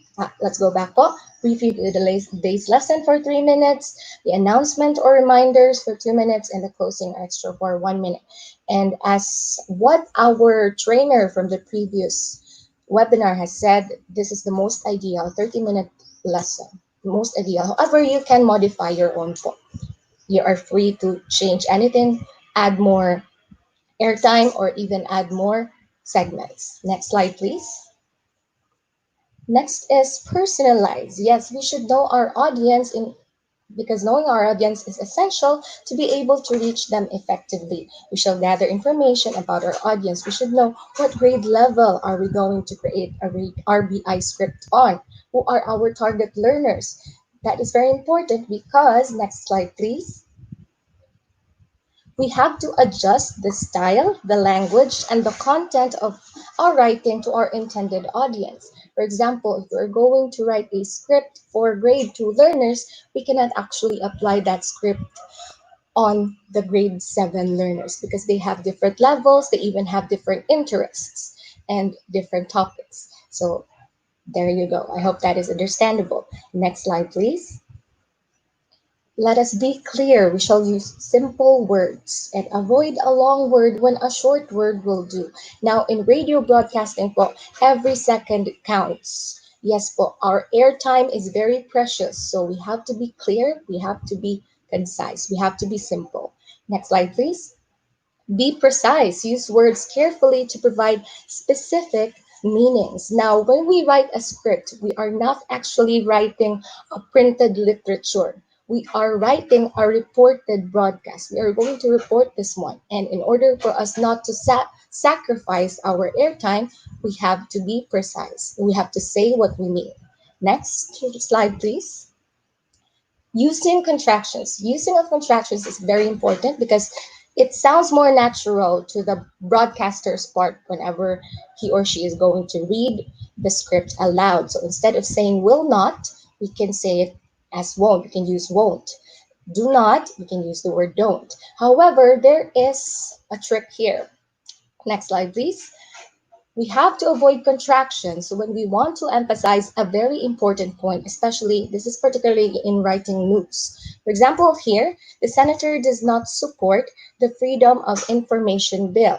So by using does not, there is an emphasis that the senator is against the Freedom of Information Bill. And this is also important whenever we're going to give concepts or key concepts to our students. We shall avoid contractions. Next, we be concrete. We have to avoid vague and abstract words. Words must elicit tangible images. Now, when we are on radio broadcasting or radio script writing, there are no visuals at all on our broadcast. So we have to balance the use of our adjectives. We have to let our students imagine. However, let us balance the use of adjectives. For example, there, instead of saying a very tall building, let's say five-story building. Instead of saying a very fat woman, let's say 200-pound woman. You have to balance out everything. Next slide, please. Be informal and conversational. Yes po. We have to speak to our audience and not read to them. That is the job of a script writer. This is very important. Involve the listeners. This is actually not an old news for us teachers because we have been doing this in our classes. When we discuss, when we share our topic for the day, we are not purely reading what is written on the book. We are talking in a very conversational way in order for us to involve our learners in the teaching learning process. And it should also be the case on radio broadcast instruction. As scriptwriters, we should write for the ear and not for reading. Next slide, please. Be readable. Next.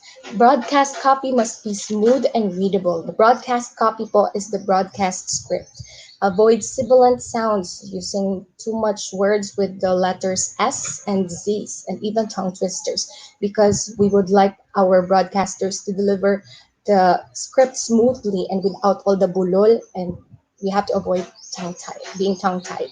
Next, aside from the S's and the Z's, we have to avoid alliterations or the repetition for usually initial consonant sounds in two or more neighboring words or syllables. These are common features in poetry, songs, raps, and other kinds of writings.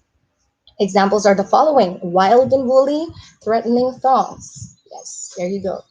Have to avoid those. Next is, aside from the alliterations, we have to avoid homonyms. Now, homonyms are these words having the same spelling or even pronunciation, but different meanings and origins. Now, we have to be clear. For example, the word address. We use the word address in our script. Does it mean to speak to or the location? For example, the word bright. Are you talking about, or do you mean very smart or intelligent, or do you mean filled with light? And even for fair, do you mean equitable or beautiful? So we have to be clear. Let us avoid homonyms. Next is observe the one idea, one sentence rule. Yes, this is important po because we are not writing a narrative. We are not writing a very long written piece. So we should use simple sentences in order for our listeners or our audience to be able to understand what the broadcaster is saying. Now, the more ideas included in one sentence, it's difficult for them to process the information or the lots of information you have presented. Too much information is not good. Yes, Paul. Next, attribute sources at the start of the sentence. We have to use active voice because in broadcasting, this is reported speech. Now, if there in the example, Catanduanes representative has called for an investigation of the reported leakage of this year's nursing licensure examination. So as you can see, there is an active voice has called. So there should be an action, in the now, in news. Next, yes, next is you have to prefer the indirect quotation. This helps in creating a smoother, readable copy. We have two example sentences here. The weak one is the president said agriculture needs to be improved throughout the country. Where, as you can see, this is direct speech. So, since we're going to give reported speech, let's transmit this one into a different one. Now, here, the president said that agriculture needs to be improved throughout the country. So, as you can see, it's easy to read, it's smoother to deliver.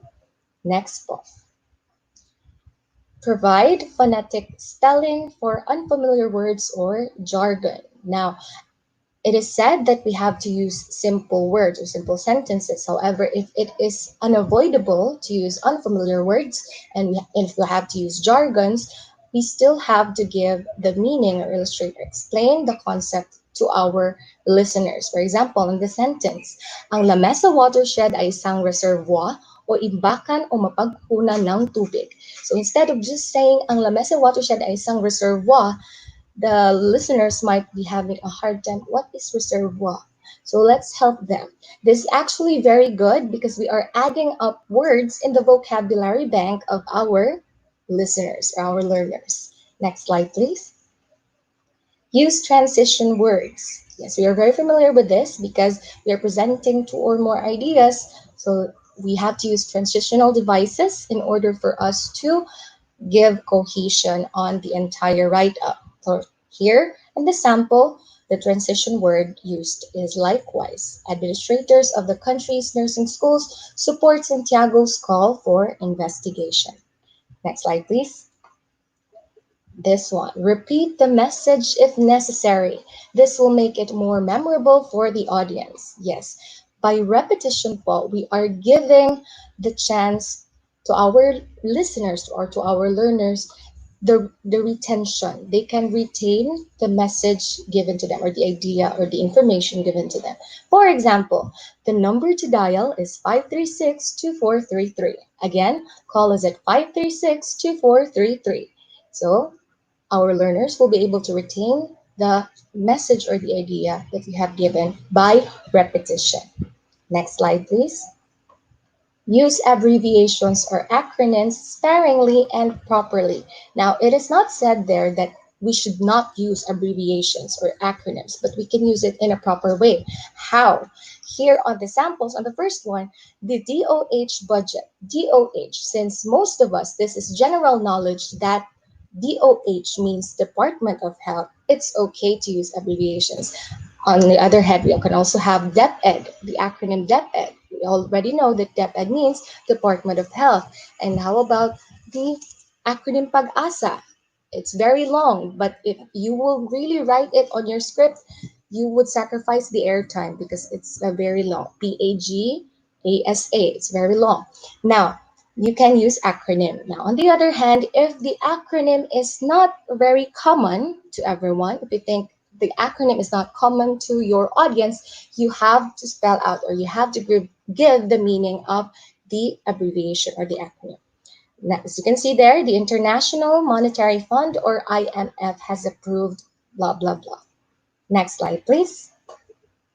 Next is we have to spell out fractions like 1/2, 5 1/2. And why is it? It is because according to studies, it is easier to decode letters than numbers. Yes, Paul. Now, instead of putting the numeral sign 1/2 or 5 1/2 or 1/2, the broadcaster might be having a hard time decoding the symbol. So it would be best if you would spell out the fraction. On the other hand, you have to spell out numbers which are used at the beginning of sentences.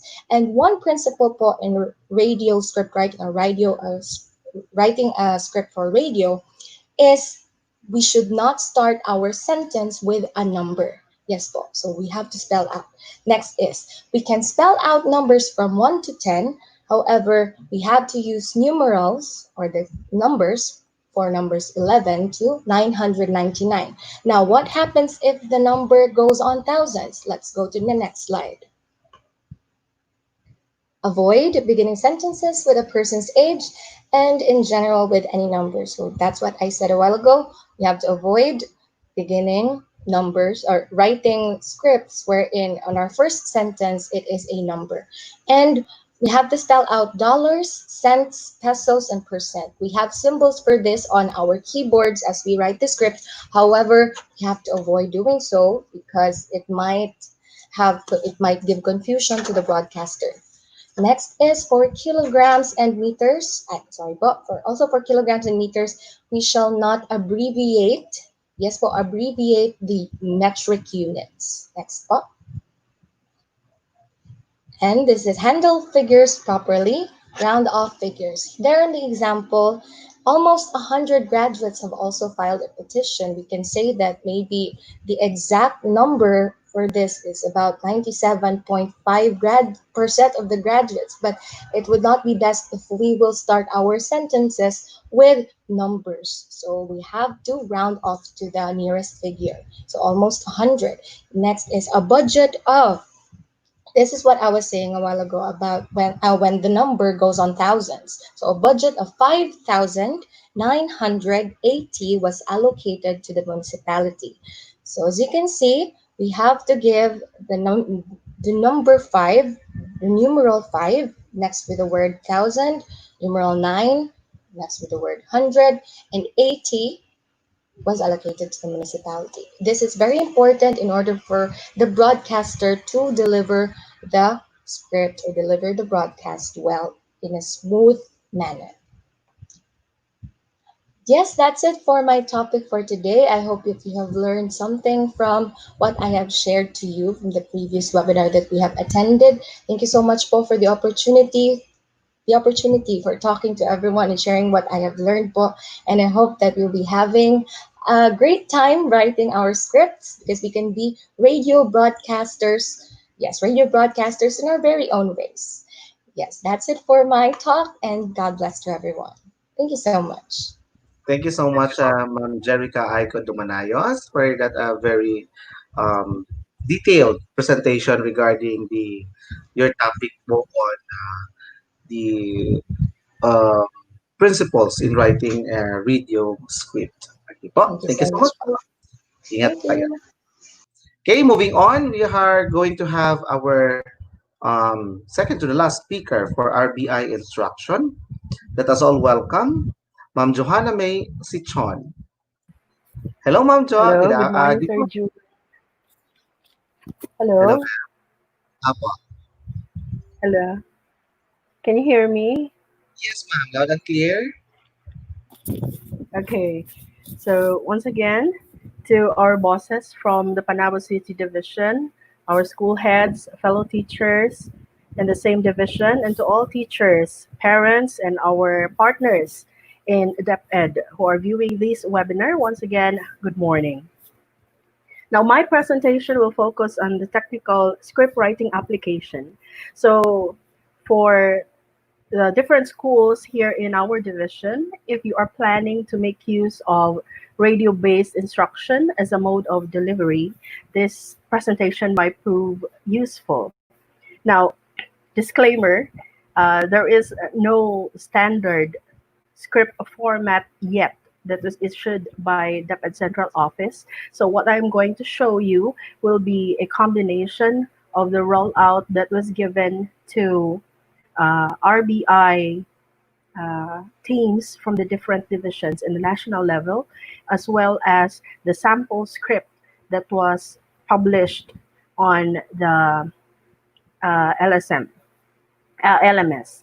Now, why write a script? But of course, I'm going to give you two reasons why we are going to write a script. Because first, it is time bound. So you have to be selective in your choice of words that you are going to be able to deliver content on a limited amount of time. Second would be usability. We will give consideration that the script that we are going to make will not be only solely for our personal use or our school use. Rather, we are going to be thinking of sharing it for the consumption of the entire division, especially in our division. So writing a proper script would allow the other teachers to be able to use that script and contextualize that script to their liking, because we know that our students, our learners, come from various backgrounds.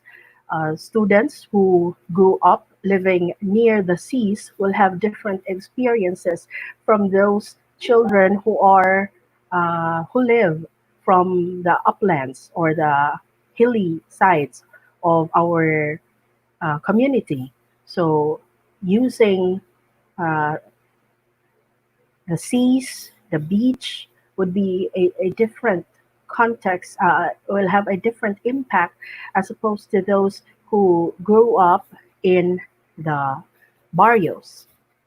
Now, what are this is my presentation will be all about the basic radio script format, guidelines in preparing the radio script as delivered and presented by Dr. Maria Stella C. Terol, Dean of the College of Development Communication of UP Los Baños.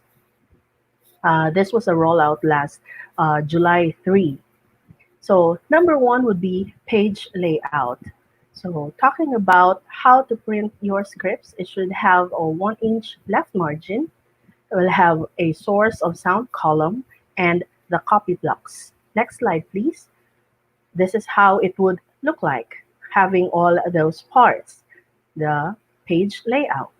1-inch left margin, a sound column, and the copy block.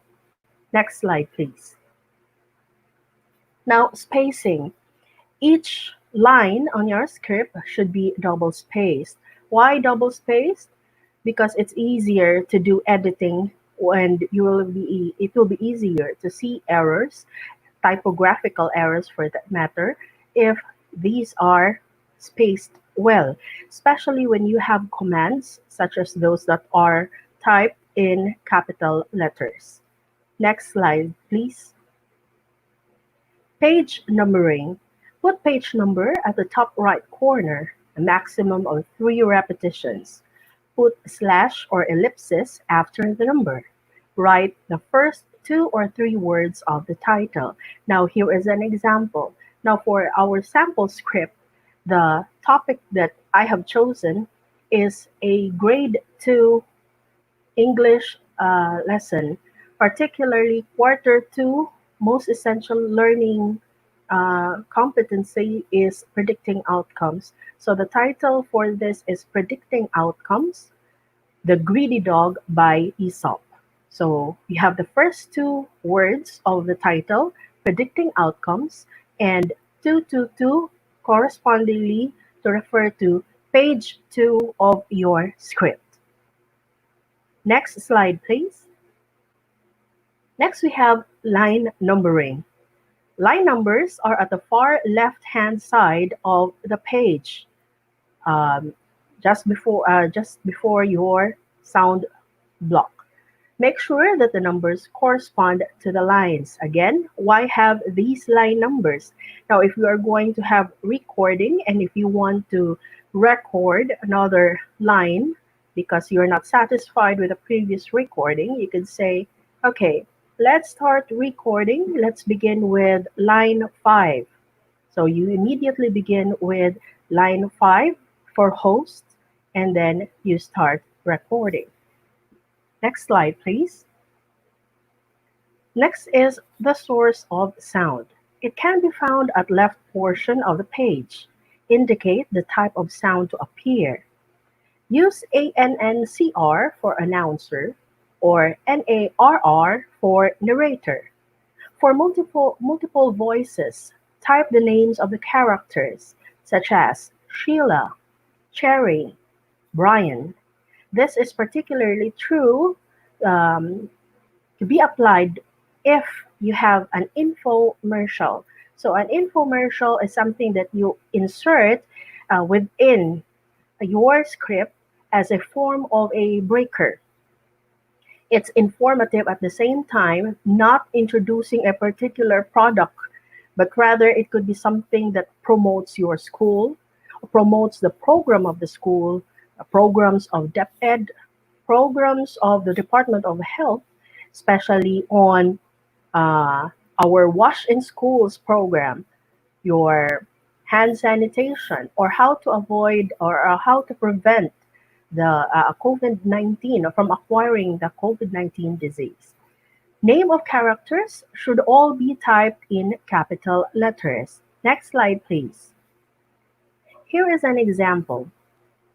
This is how your page 1 of your script would look like. It will have title, topic, format, length, script writers, and objectives typed at the top portion. But this part will only be shown on page 1. Page 2 and so on will have a different formatting. Now look at the ones that is enclosed in red. Biz host, SFX host, SFX. That column there is called your sound column. So the next slides will be using a different kind of command. But for this, biz means business. Go back to the previous slide, please. Biz means business. So for this, I use this particular format. This is a copy from the published sample radio broadcast script from Filipino. So it uses intro, MSC, or music, and MSC or music up for 5 seconds and under. When we say up for 5 seconds, it dictates the number of seconds or minutes that that particular music is played. And when we say under, it's going to be bedded. It's not going to be stopped. It will continue playing, but it will be on a lower volume, almost inaudible, so as not to disrupt the uh, the voice recording. Here is another command.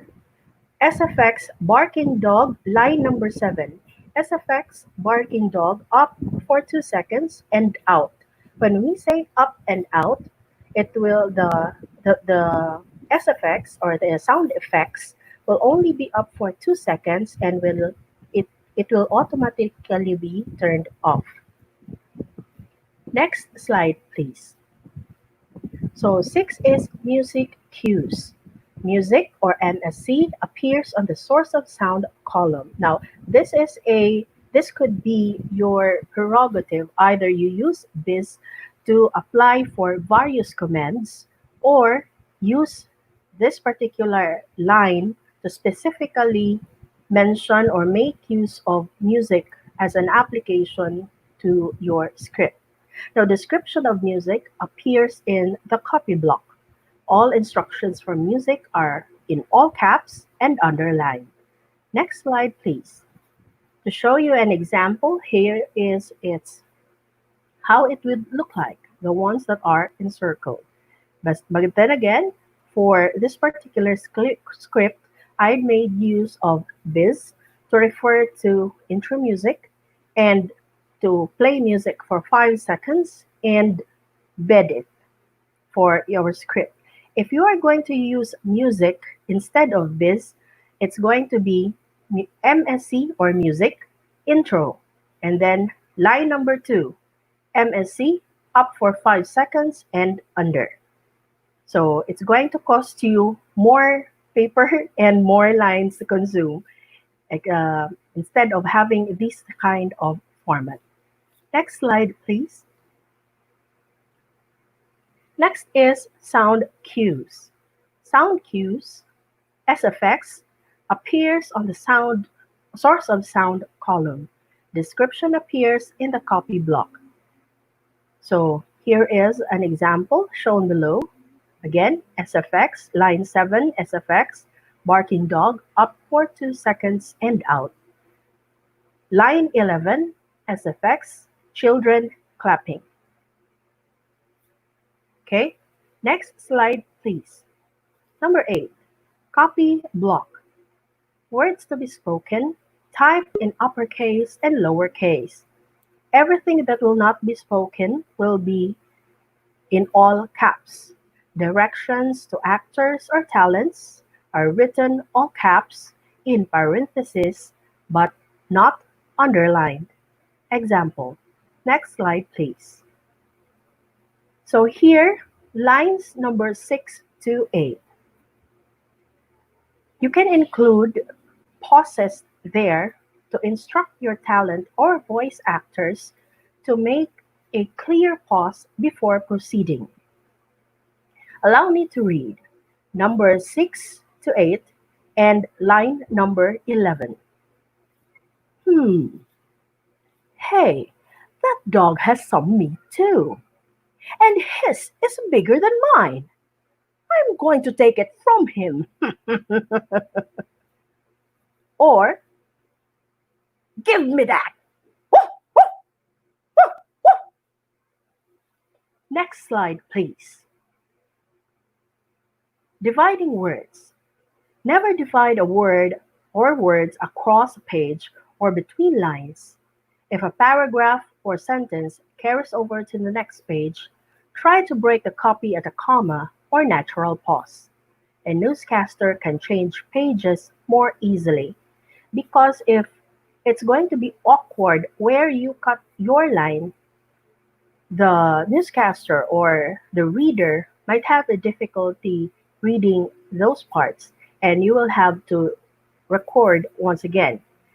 And sometimes when you flip a page, flipping that paper would also be caught when you record.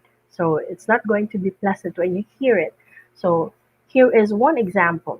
When you do this cut, although there is still space, but we cut that part there. In line number 17, and he started to cross it. But to his surprise, so instead of inserting a dog in the stream below or a dog in continuation to his surprise, we cut that idea and put it in line number 18 so that it will have the specific idea. Next slide, please. And marks. Use more if another page comes after each page of the script, just like what is shown in this example. And use end to signify the end of script, just like here in our example. Now I'd like to share to you my screen on this particular script. And we are going to play a 1 minute 22 seconds recording as a part of an introduction for radio broadcasting as a means of instruction.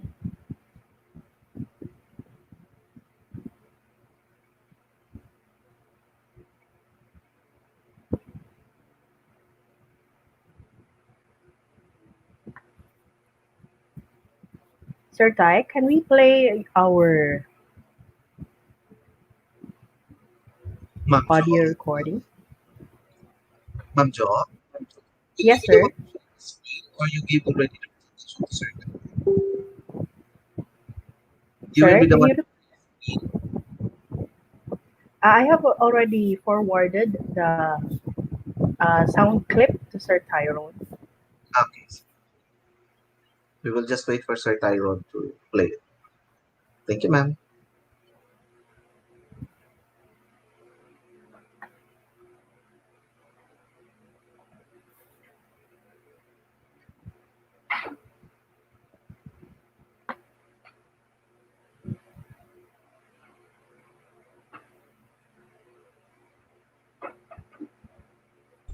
Okay, Ma'am Jo, while Sir Tyrone is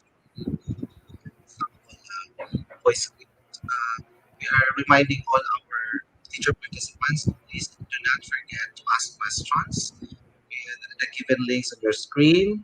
Please do visit that one and then post your questions there because after the presentation of the last speaker, we are going to entertain questions and to be answered, of course, by our resource speakers this morning. Okay? So, Ma'am Jo, allow me to congratulate you once again kasi po napakaganda po ng inyong pagbibigay ng emphasis doon po sa ating paano gawin at yung ating mga scripts pagdating sa ating RBI. So, yun pa man, yung mga scripts din na yun, ma'am, di ba? We can use it po sa the TVBI. However, yun nga lang, we can see also Yes, sir. Sir Tai, are we now ready?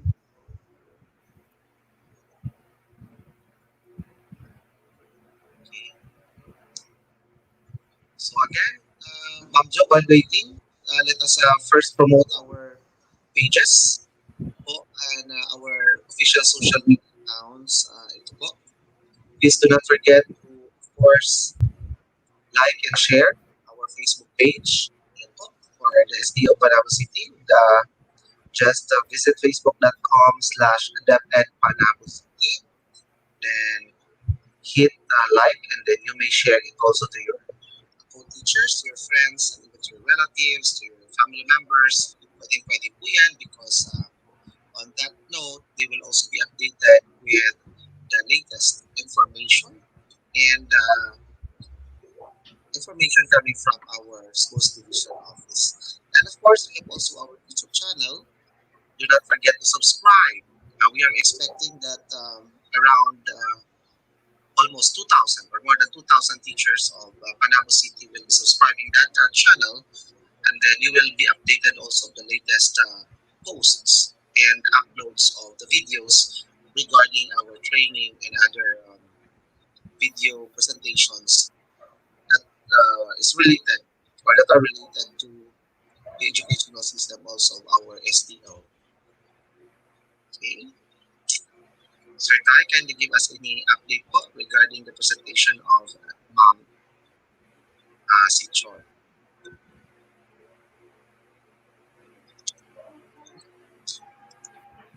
So Ma'am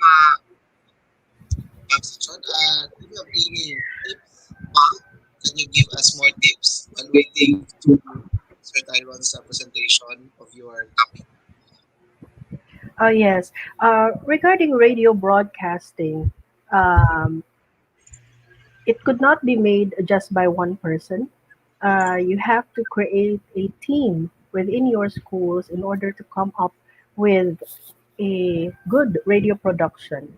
One could be one or more could be your script writers. Of course, you can have your technical support who are good in splicing, editing, importing your sounds and the choice of your borrowed videos or borrowed um, sound effects, so as not to commit copyright infringement. So just make sure that, uh, as we'd say, two heads are better than one. So what more could we ask if all the best that the school has to offer for creating a team to work on this one. So for those who don't have strong internet signals, this could be a good alternative. While we appreciate having this distribution of our modules, where but there are those who really live from places that are inaccessible. But radios are a very good source of could be a very good source of learning. And actually, I think our division is already working out on linking with our local radio stations and our TV networks in order to deliver these kind of these modes of delivery. Now, of course, we will be embarking on another level of training because that is not going to be easy if we do not have backgrounds in this. But I think our division personnel are in full support in assisting us in delivering. So Sir Tyrone is asking me if I can play my Yes. own cup for. Yes, ma'am. You may share your screen, ma'am, because there is really a technical problem with Sir Tyron's Okay. presentation. So you may start sharing the screen so that I can put it on live as well. And ma'am, you have mentioned that RBI and TVBI is actually a team uh, effort. Actually, for the information of our teacher participants and all the school heads watching us, there is already a team who is now undergoing trainings for as production team for the TVBI and RBI. That is Yes, the yes. information coming from our regional office. Okay, so Ma'am Jo, you may now share your screen so that I can put it into live. So this is a uh, sample of the script, and I'm going to play the audio. Yes, ma'am. You may. Do not forget to click the small icon, ma'am, of the sharing audio because in the StreamYard, meron pa maliit dyan, maliit na box dyan for Oh, okay, this one. yes. Okay? Ayan, sa ating mga nanonood sa atin, sa lahat ng po ng televiewers, wag po kayong mainip na sumubaybay po sa atin. Ganito po talaga ang ating live.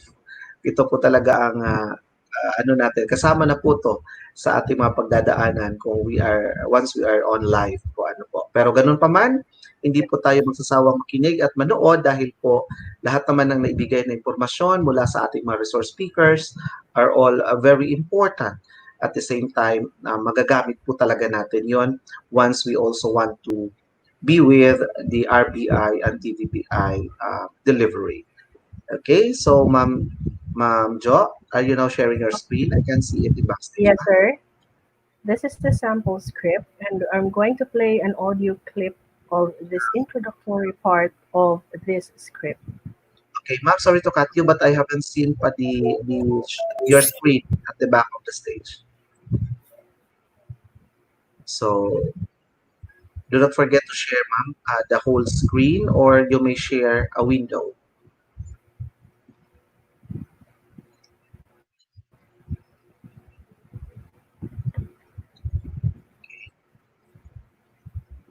Just click the share screen, ma'am, and I'll be the one to control it. Okay. But then I can see pa your screen on the backstage of this. Okay.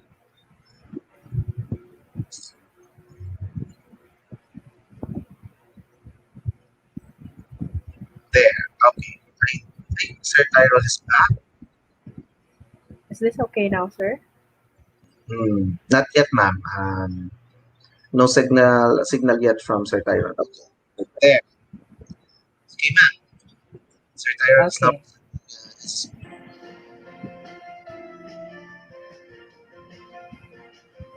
Abot kamay ang pangarap sa edukasyon para sa lahat. Sulong Educando. Ito ang Department of Education, School and Defense mula sa Makapawitan DXTC hanggang 1847. Good morning, great pupils. I am Teacher Anna. Welcome to Kids Isang mapagpalang araw sa lahat ng mag-aaral ng ikatlong baitang. Ito ang inyong paaralang panghipapawid sa musika. Nagagalak kami makasama kayo sa ating pag-aaral sa pamamagitan ng radyo. Sir June? Lingkod, David Love Ramos mula sa paaralan Yes, ng ma'am. Panabo. Yes, ma'am. That's for the Filipino on the later part. This one's for Okay. English. Okay, Sir Ty, I think kindly check the one that you have presented.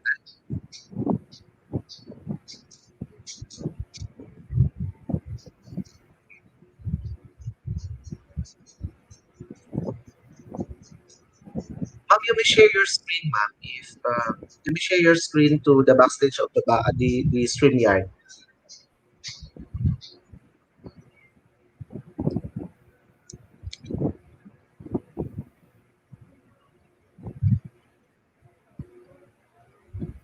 Okay, nais ko lamang po ipaalala sa lahat po ng may bahagi po mamaya sa ating closing program.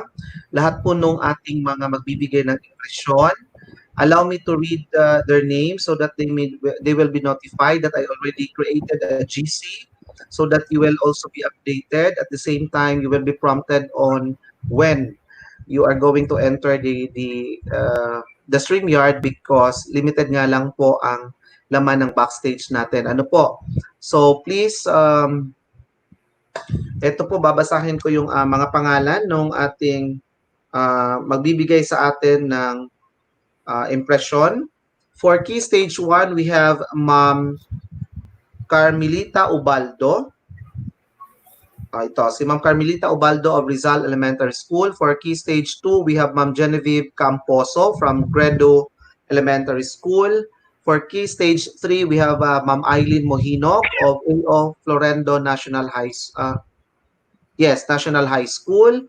And for Key Stage 4, we have Ma'am Mildred V. Ulan of Panabo City Senior High School. For our school head in the elementary, we have Ma'am Maylene Sevare of San Pedro Elementary School. And for secondary, we have Ma'am Caroline N. Robino of Kauswagan National High School. We would like also to remind the three teachers who will be representing the elementary, junior high, and senior high for the Pledge of Commitment. Allow me to announce them. Ma'am Yusel Medalo Franco of Panabo Central Elementary School SPED Center. For junior high, we have Sir Ken Harvey C. Famor of Kauswagan National High School. And for senior high, we have Ma'am Janet M. Garcia of Panabo City Senior High School. Ano po? Meron na pong GC. I created personally the GC. I personally created the GC for the purpose of prompting you kung kailan po kayo papasok kasi mamaya po we have guests at saka kailangan po natin din makasama ang ating mga DepEd officials sa ating division. Kaya po be updated po sa GC na ginawa ko po at saka you will be, hindi naman po kayo mawawala kasi yung pangalan po ng ating GC ay base naman po doon sa gagampanan ninyong bahagi mamayang hapon. So, kung kayo po ay nabilong sa impressions, meron po dyan nakalagay na DR on LMS or allow me to read the GC that I created para po ma-notify kayo. Meron po dyan nakalagay na LMS Rollout Impressions para po doon sa lahat ng magbibigay ng mga impresyon. You have 2 to 3 minutes po to deliver your impression. And for the pledge of commitment, meron namang LMS Rollout Pledge of Commitment na GC para po sa ating participants. I guess nandiyan na kayo na presentation, Mr. Tyron. Tama ba ito, Ma'am Jo? Nakikita mo ba sa screen? Yes, sir.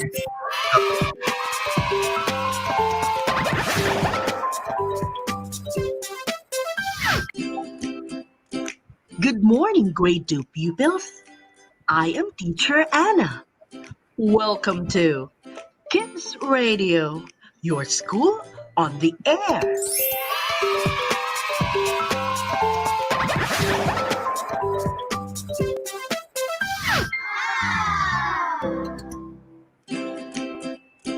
Today, we will listen to a story by Aesop.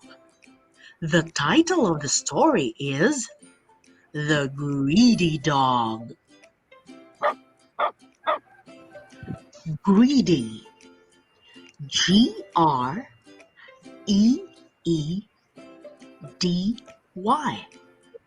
Greedy. Say it with me. Greedy. Say it out loud. Greedy. You're doing great. Do you know what greedy means?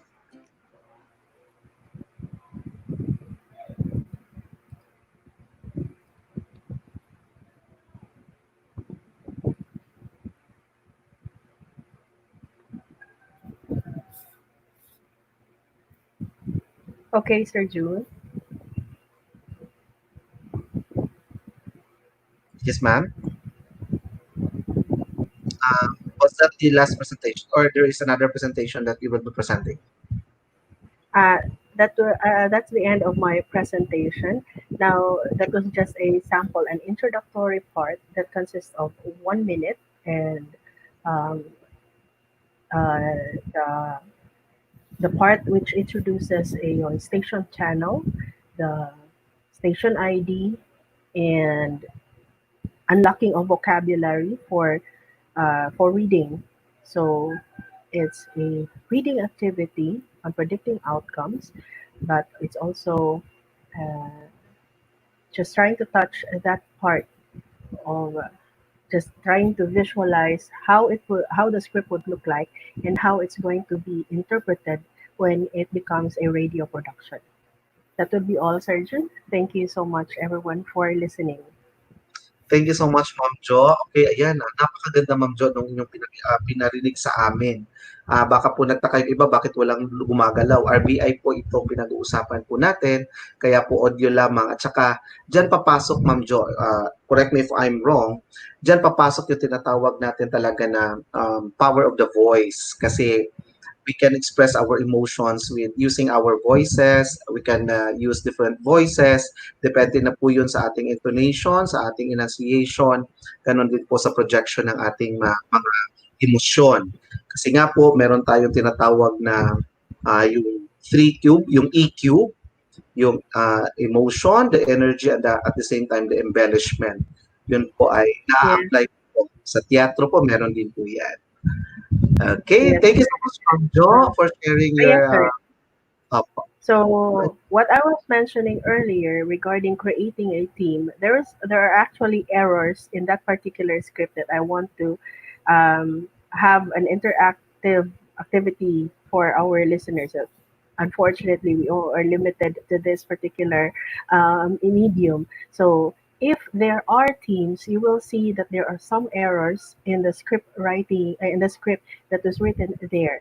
So for grade two, especially for grade two, it is not just enough to mention the word, especially when you are trying to spell it out. You have to guide your listeners, your learners, that it's going to be spelling. So when you say greedy, not just greedy, and you spell out GREEDY, rather you say, let's spell greedy, and then you guide students or our pupils, our learners, on how to spell it. So they would understand that that part there is spelling. So they are learning a new word.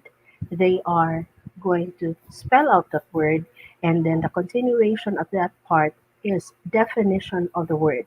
So the unlocking of the vocabulary will also be done in the process of telling the story, aside from um, the lesson itself, which is predicting outcomes. So if it is a team, and you will not be just focusing on the lesson per se, which is predicting outcomes, you can brainstorm on what are the errors are in that particular script. Okay, thank you so much for that information, Ma'am Jo. Once again, Yes, Ma'am, sir. salamat po sa iyo at mamaya makakasama ka pa po namin during our Q&A. Thank you so much, Ma'am Jo, and God bless po sa inyo. Okay, so moving on, we are nasa ano na po tayo, panghuli nating resource speaker para po sa radio-based instruction. Ito naman po ay magbabahagi para naman po sa Filipino. Let us all welcome on screen Ma'am Cherilyn Balbacal of Rizal Elementary School. At the same time, ang aking friend, ang aking ate. Yes. Intermission. Magandang umaga po sa ating Ayan. lahat. Sige Yan, po. Sir Jun, good morning po sa ating minamahal po na SDS, ESDS po, sa lahat po ng mga supervisors, sa lahat po ng teacher participants / teacher broadcasters, no?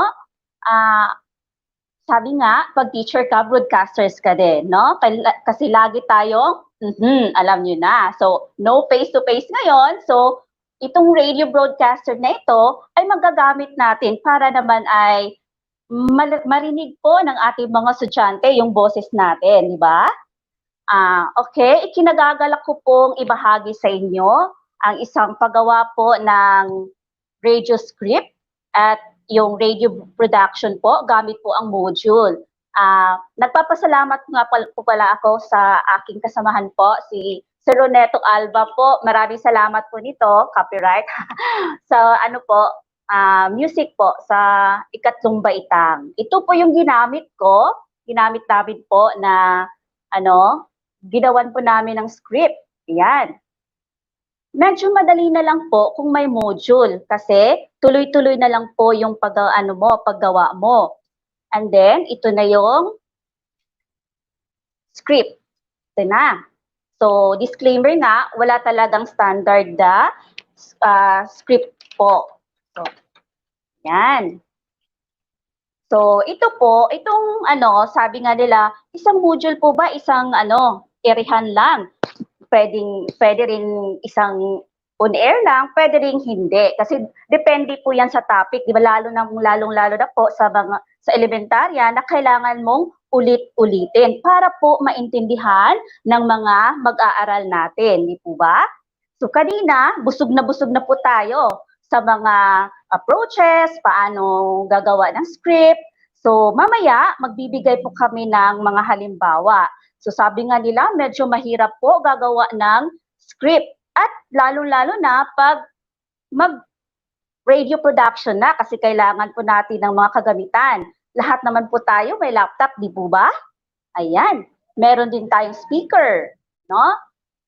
Oo nga, pinapangarap din natin, no? Yung magaganda talagang mga mikropono para mas gumanda pa talaga yung boses natin para mas mauunawaan ng mga kabataan o ng mga mag-aaral natin.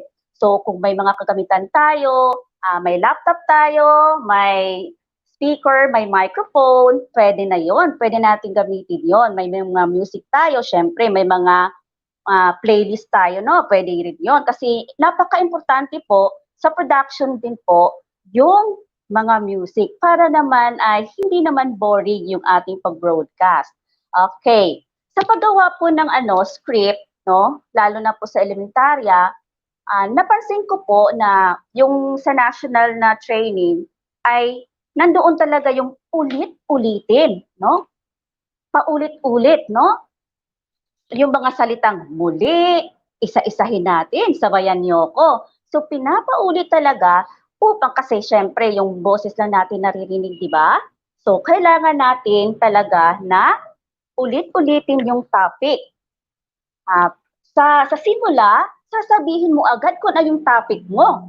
And then, hanggang sa huli, yun, ulit-ulitin mo para naman makakasabay yung ating mga mag-aaral. So yun na nga. Sa ating SLM, no, mas madali po kung nandyan na yung module kasi tuloy-tuloy na lang po yung paggawa. Okay. At kasama ko po sa radio production po si Sir Brian Bangkil at si Ma'am Davy Ramos ng New Visayas. Sila po yung maririnig niyo yung boses nila mamaya. Pagpasensyahan niyo po kung ano ba yung mga technicalities po kasi medyo alam niyo na, mabilisan po talaga para lang po yan maibahagi namin sa inyo kung ano naman yung natutunan namin. No? Mamaya naman, we are open for queries po para po ay maintindihan natin po. Para lang naman po ito sa ating mga kabataan. So yun lamang po. Ang ating po mga gagamitin, no? Madali lang. May laptop tayo, may speaker tayo, no? May microphone tayo, pwede na. Pwede na. Kung may, lalo nga sabi nila, pag may mga friends ka na teacher, sige, gagawa tayo nito. Ayan, no? Pwede na yon para maipadala natin sa ating mga kabataan. Okay? Okay. So, kasi 30 minutes po yung pag-production po ngayon. Okay, sana po ay may matutunan kayo sa sa maririnig ninyong mga boses at kung paano po ang paggawa ng script po na tuloy-tuloy. Sir Tai, maaari na po natin share. Yes po. Yes. Okay, ito na yung presentasyon po ni Ma'am Che.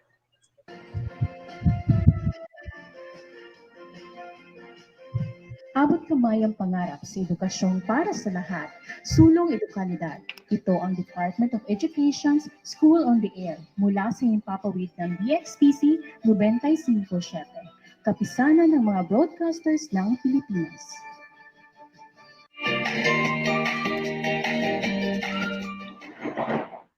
Isang mapagpalang araw sa lahat ng mag-aaral ng ikatlong baitang.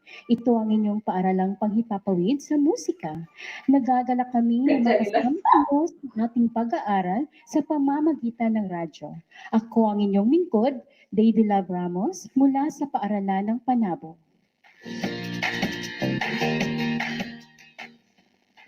Naway lahat kayo ay nasa tahimik na lugar at maayos na naririnig ang ating broadcast. Matanong ko lang, kagabi ba ay nakatulog kayo ng mahimbing? Mabuti naman at nakatulog kayo ng 8 hanggang 10 oras upang maging alerto ang inyong mga pag-iisip at maayos na maunawaan ang ating aralin ngayong araw. Sa panahong ito, nais kong kuhanin ninyo ang inyong module para sa leksyon ukol sa tunog ng mga instrumento sa musika. Inuulit ko, ang leksyon natin ngayon ay tungkol sa tunog ng mga instrumento sa musika. Sige, kunin nyo na ang inyong mga module.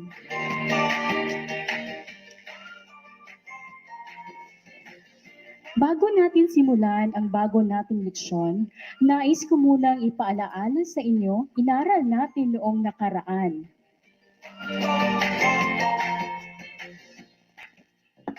Sana ay naaalala pa ninyong lahat ang mga iyon, ha? Ngayon naman, alamin natin ang mga sagot sa nakaraan nating pagsusulit. Natatandaan pa ba ninyo ang inyong mga isinagot? Kung may hawak kayong kopya ng inyong mga sagot, kunin nyo ito at tingnan natin kung ilan ang inyong puntos. Sige, kunin nyo na. Para sa unang tanong, ilan ang tamang sagot ninyo?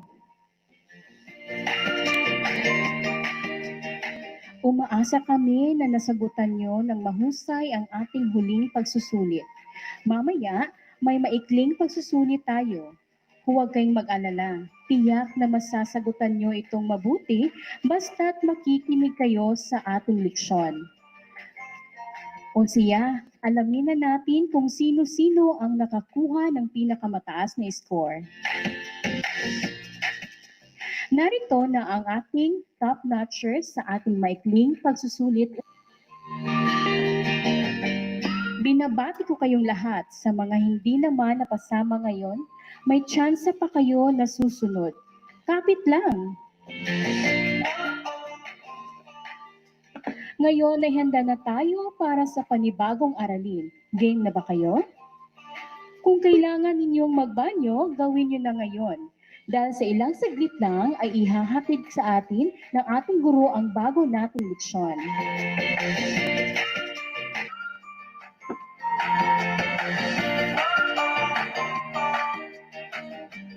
Gaya ng nabanggit ko kanina, ang ating leksyon ngayong araw ay tungkol sa tunog ng mga instrumento sa musika. Kuhanin nyo na ang inyong module para rito, para masundan nyo ang ating radio teacher na si Teacher Brian Banquil. Kung handa na kayo, narito na si Teacher Brian Banquil mula sa paaralan ng Panabo. Sa lahat ng nasa ikatlong baitang, ito na po ang ating aralin bilang 18.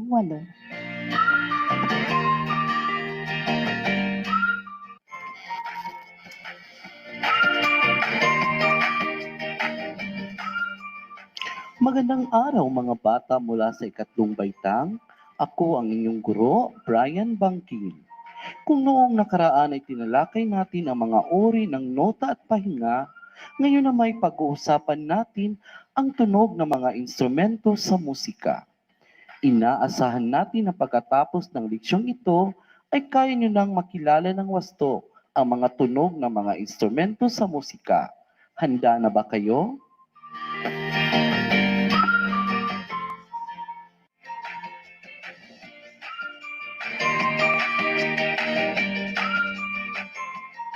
Kunin na inyong notebook at ballpen at magsisimula na tayo. Ang ating tatalakayin ay tunog ng mga instrumento sa musika. Alam nyo ba, ang timbre ay nakalidad at kulay ng tunog. Maaari itong nanggagaling sa iba't ibang pinagmulan, tulad ng boses ng mga tao, kalikasan, hayop, gamit at instrumento ng musika. Makikilala ang iba't ibang instrument sa musika sa pamamagitan ng kanilang mga tunog. Uulitin ko, makikilala ang iba't ibang instrument sa musika sa pamamagitan ng kanilang mga tunog.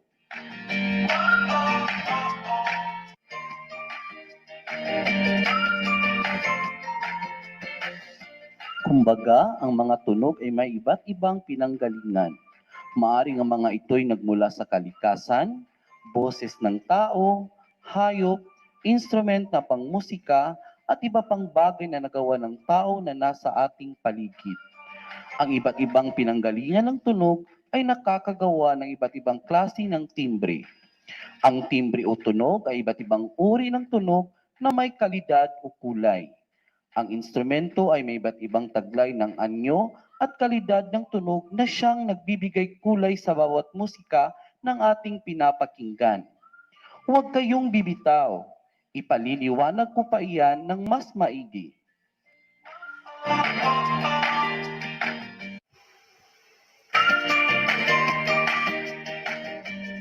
Tuklasin natin.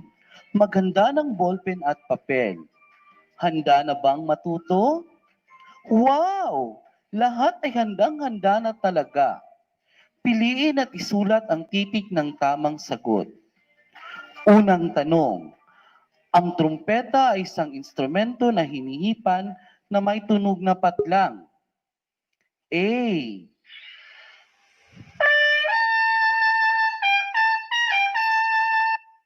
B.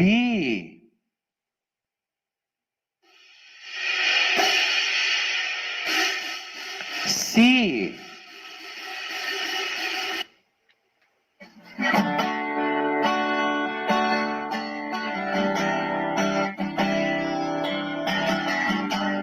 D.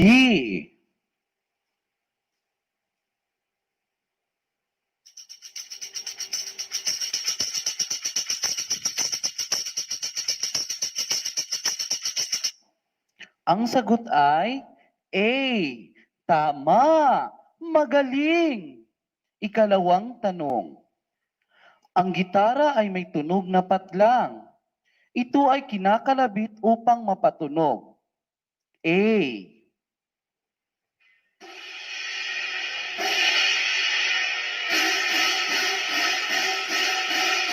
B.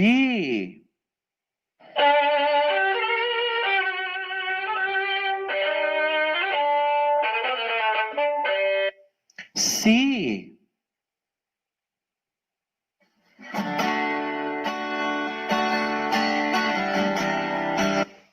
D.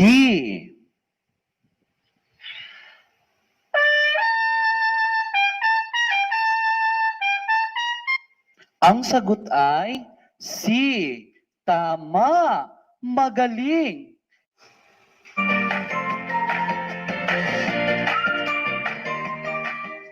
Ikatlong tanong. Ito ay pinupukpok at may tunog na.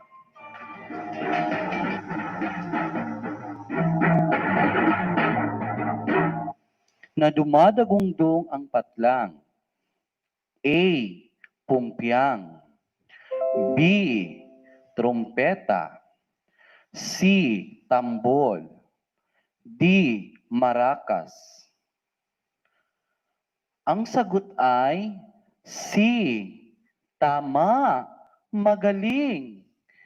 Ikaapat na tanong. May tunog na.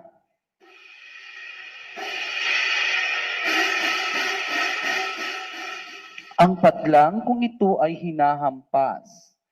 A. Trompeta. B. Pumpyang. C. Maracas. D. Xylopono. Ang sagot ay B. Tama! Magaling! Ikalimang tanong.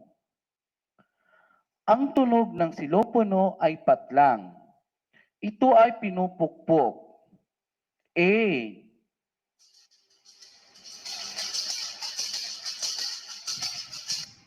B.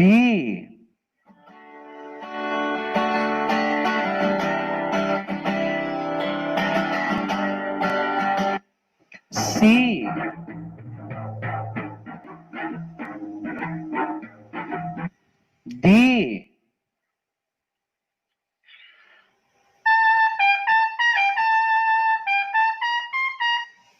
Ang sagot ay B. Tama. Magaling. Kaanim na tanong. May tunog na patlang ang maracas. Ito ay tinutugtog sa pamagitan ng pagkalog. A. B.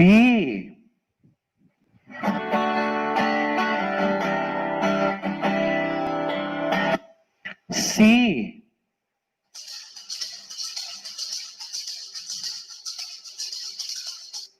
D.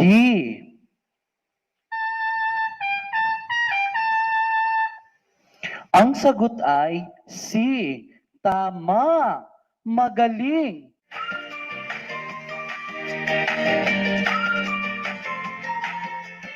Ikapitong tanong. Ang violin ay nilalaro sa pamagitan ng pagguhit ng isang bow sa mga string nito. Patlang naman ang tunog nito. A.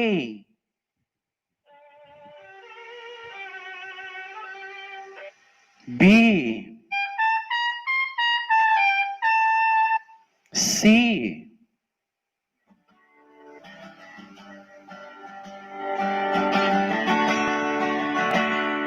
D.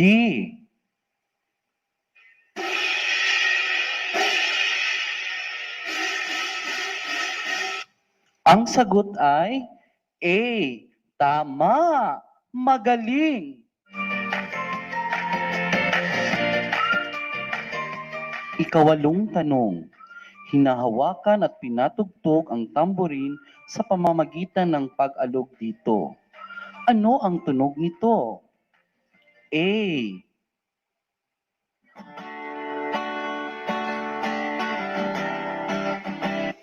B.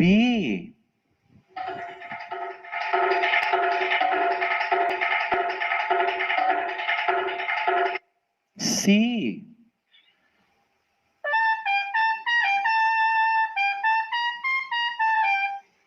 D.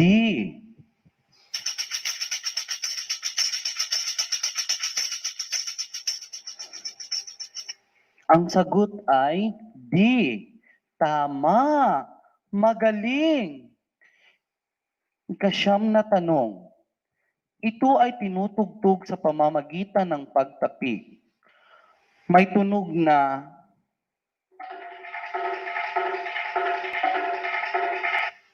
ang tunog ng dalawang patpat. A. Violin. B. Dalawang patpat. C. Pumpyang. D. Maracas. Ang sagot ay B. Tama. Magaling.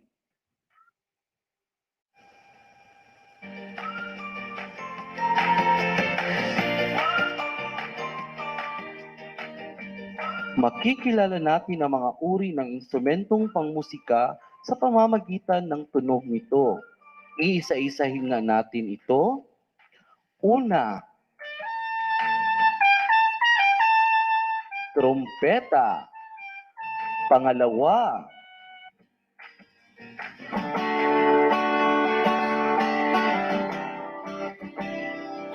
gitara. Pangatlo,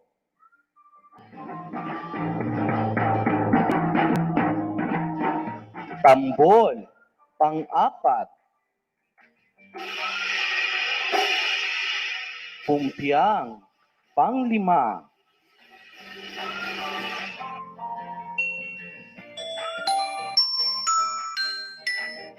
silopono. Pang-anim,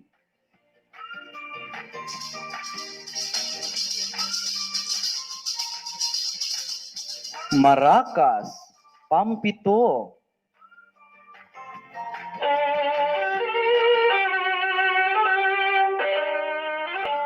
violin. Pang-walo,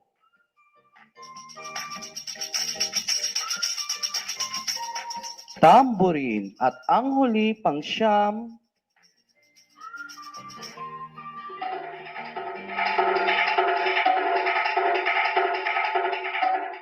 Dalawang patpat. Ang galing naman! Nakikilala na ba ninyo ang mga uri ng instrumentong pangmusika sa pamamagitan ng tunog nito? Sige nga, sabayan niyo ako at kilalanin natin muli ang mga uri ng instrumentong pangmusika sa pamamagitan ng tunog nito. Una,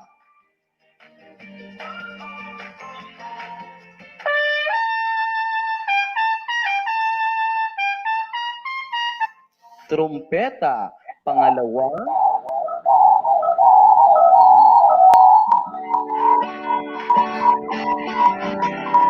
gitara. Pangatlo, tambol. Pang-apat,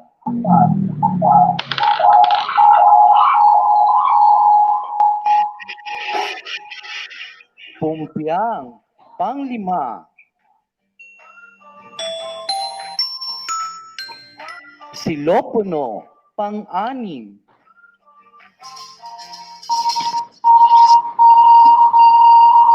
marasa. Pang-pito,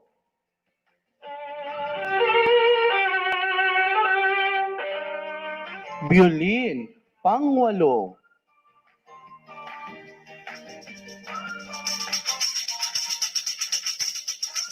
tambourine. At ang huli, pang-siyam,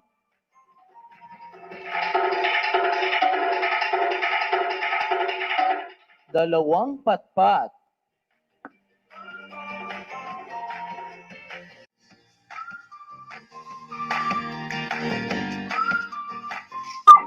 Kung natin ang maigi, ikaw po at kasang ating sila tungkol sa mga instrumentong pangmusika yan sa video. Ang tunog ko, hulaan mo. Ako ay mayroong tunog, hulaan mo kung anong instrumento. Maglaro-laro tayo, isa, dalawa, tatlo. Handa na ba kayo?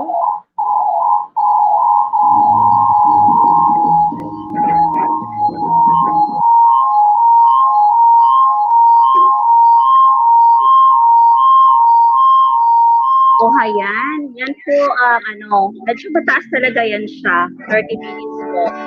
So, yan po ang isang halimbawa po ng radio production po. So, lalo na po sa elementarya, no, paulit-ulit talaga, no, uulitin natin para po mas maintindihan ng mga mag-aaral natin na nakikinig. Tapos, kailangan talaga yung mga sounds, no, mga sound effects, no, kailangan talaga resourceful talaga ang teachers, no, para po ay mas maintindihan pa talaga ng mga mag-aaral. So, yun po ay isang halimbawa po ng radio production po. Galing po yan sa module po ng MAPE sa ikatlong baitang. Yes, Sir June? Parang kulang na po tayo ng time. Thank you so much, Ma'am Che. Ayun po. Yes Actually, po. Ma'am Che, yung naipakita, yung naipalabas niyo po kanina is yung pinarinig natin sa ating mga manunood ngayon ay isang sample lamang kung paano Yes ginagawa po. yung ating RBI instruction. Gayunpaman, yun po, we have to, tulad nga na sinabi ni Ma'am kanina, na we have to consider also yung mga technicalities. At saka yung oras, di ba Ma'am? Kasi may limit, may limit tayo. Sa pagkakatanda ko, sa pagkakatanda ko during our training, at least we could deliver the lesson even less than 30 minutes. Kasi nga po, hindi naman pwedeng magbabad din ang ating mga kabataan sa Yes po. gadgets. Ayun. So Ma'am Che, bago kita tuluyang bitawan on screen, baka may ilan kang paalala pa sa ating mga magigiting na teacher participants na tulad nga ng sinabi mo kanina ay teacher broadcasters. Yes. Sige pa, go ahead na. Yes. Wag po tayong parang matakot, no? Na gamitin po yung ating boses, no? Kasi lalo na ngayon, naalala ko lang, naku, no face to face. So itong boses ko, mas maganda pala na maririnig ng mga kabataan na matapos yung taon na napakinggan naman yung boses natin, di ba? So lahat po ay alam ko mga teachers po talented po niyan. Lahat po ay resourceful, lahat po ay para po talaga sa kabataan po ay gagawin nating lahat. So yun lamang po sa radio production, no? Resourceful po tayo, gagawin natin lahat talaga para sa mga kabataan, yung mga kagamitan.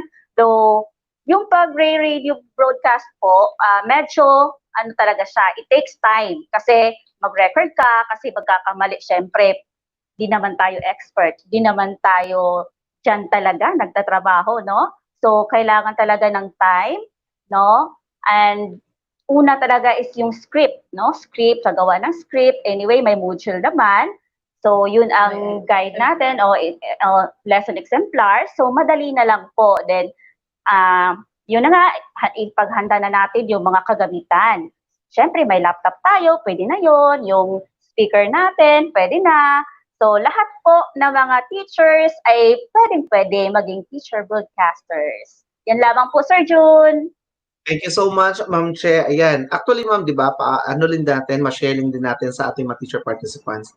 Yun pong tinuro sa atin ng kanina sa English na RBI, lahat po ng mga proseso nun ay parehas din po sa Filipino. Nagkakaiba lang po tayo ng medium of language. Yes Oo.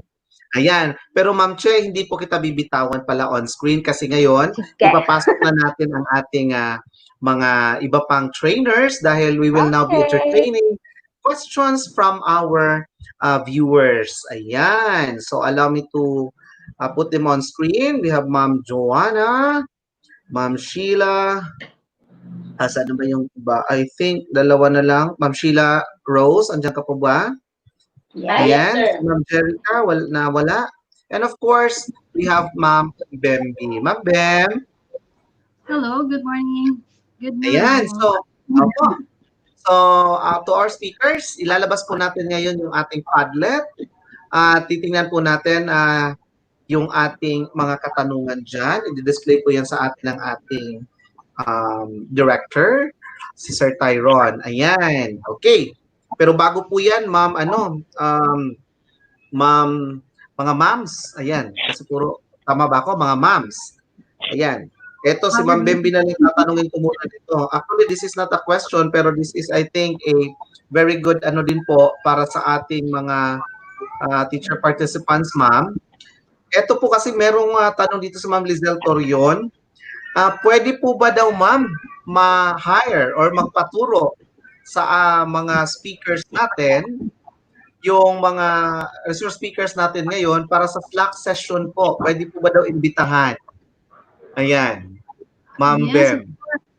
Yes, of course, why not? But then we would like to advise the teachers to just please wait because we're still awaiting for the further trainings na ibibigay sa atin ng DepEd Central Office. So actually, di ba sabi nga natin kanina, isang araw pa lang ang natapos natin na training, di ba? July 3, half day, tapos kahapon, July 23, another half day. So pero just kaya nga saludo ako sa ating mga region at sa ating mga RB team kasi they were able to produce this outputs for our session today. So maraming salamat sa inyo lahat. Thank you so much. Ayun. Ayan, thank you so much, Ma'am Bem. Ayan po, So, yung Ma'am Lizelle at saka sa iba pang nais magpatulong sa ating mga RBI kasi po 8 lahat po yan. Ay, kasama pala ako doon sa 8. Kasama pala ako doon. 8 po kami lahat na mag-aano po sa inyo. So, inaantabayanan lamang po namin yung iba pang mga trainings para po talagang dekalidad yung maibahagi din po namin sa inyo. Ano po? Okay, so now, Sir Ty. Ayun. Okay, ito po, may nagtanong. Ayan, pwede ask ng soft copy, Ma'am Sheila Rose, sa imong presentation? Ayan. Ma'am Sheila. I think magbibigay tayo ng soft copy, Ma'am Bembi, di ba? Yeah, magbibigay para tayo. isang ano lang po niya, isang labasan lang. So, Ayun. So, Ma'am Bem, siguro ang paraan natin ng pagbibigyan ng presentasyon nito para sa mga school heads na lang dadaan pa sa mas mabilis. Oo. Yes. Ayan po. So, magbibigay po ng presentasyon ang ating mga speakers. Ayan. Will Ma'am Sichon allows to share her presentation to the participants? Ayun, pwede nga po. Oo. Yun. Ayun, ma'am, eto Ma'am Sichon, meron tanong dito, ito lang follow-up question. Is a specific app to be used ba? May specific app to be used ba? Or they can use different apps which they are comfortable with using it? For the application, depende na po yun, sir. But for me and my team, I usually use two apps. I use Virtual DJ. I also use Filmora for easy editing kasi nakikita yung span ng audio clips. So we can split it there, merge, insert, and do all the other stuff. Meron din naman pong other na mga apps, whichever they are comfortable using po, pwede naman. Yes. Actually, ma'am, ma-share ko na lang din po since we are also on the having training with our sa iba pang mga modalities. Ma-share ko lamang sa ating mga teacher participants. Ano po? Actually, yung PowerPoint po natin, yung PowerPoint app natin sa ating mga laptops, meron po yung recording capacity. You may use it also na hindi na kailangan talaga nating lumayo pa o gumamit pa ng ibang apps. Meron po siya. At saka, of course, magagamit Even our din cell phones. Oo.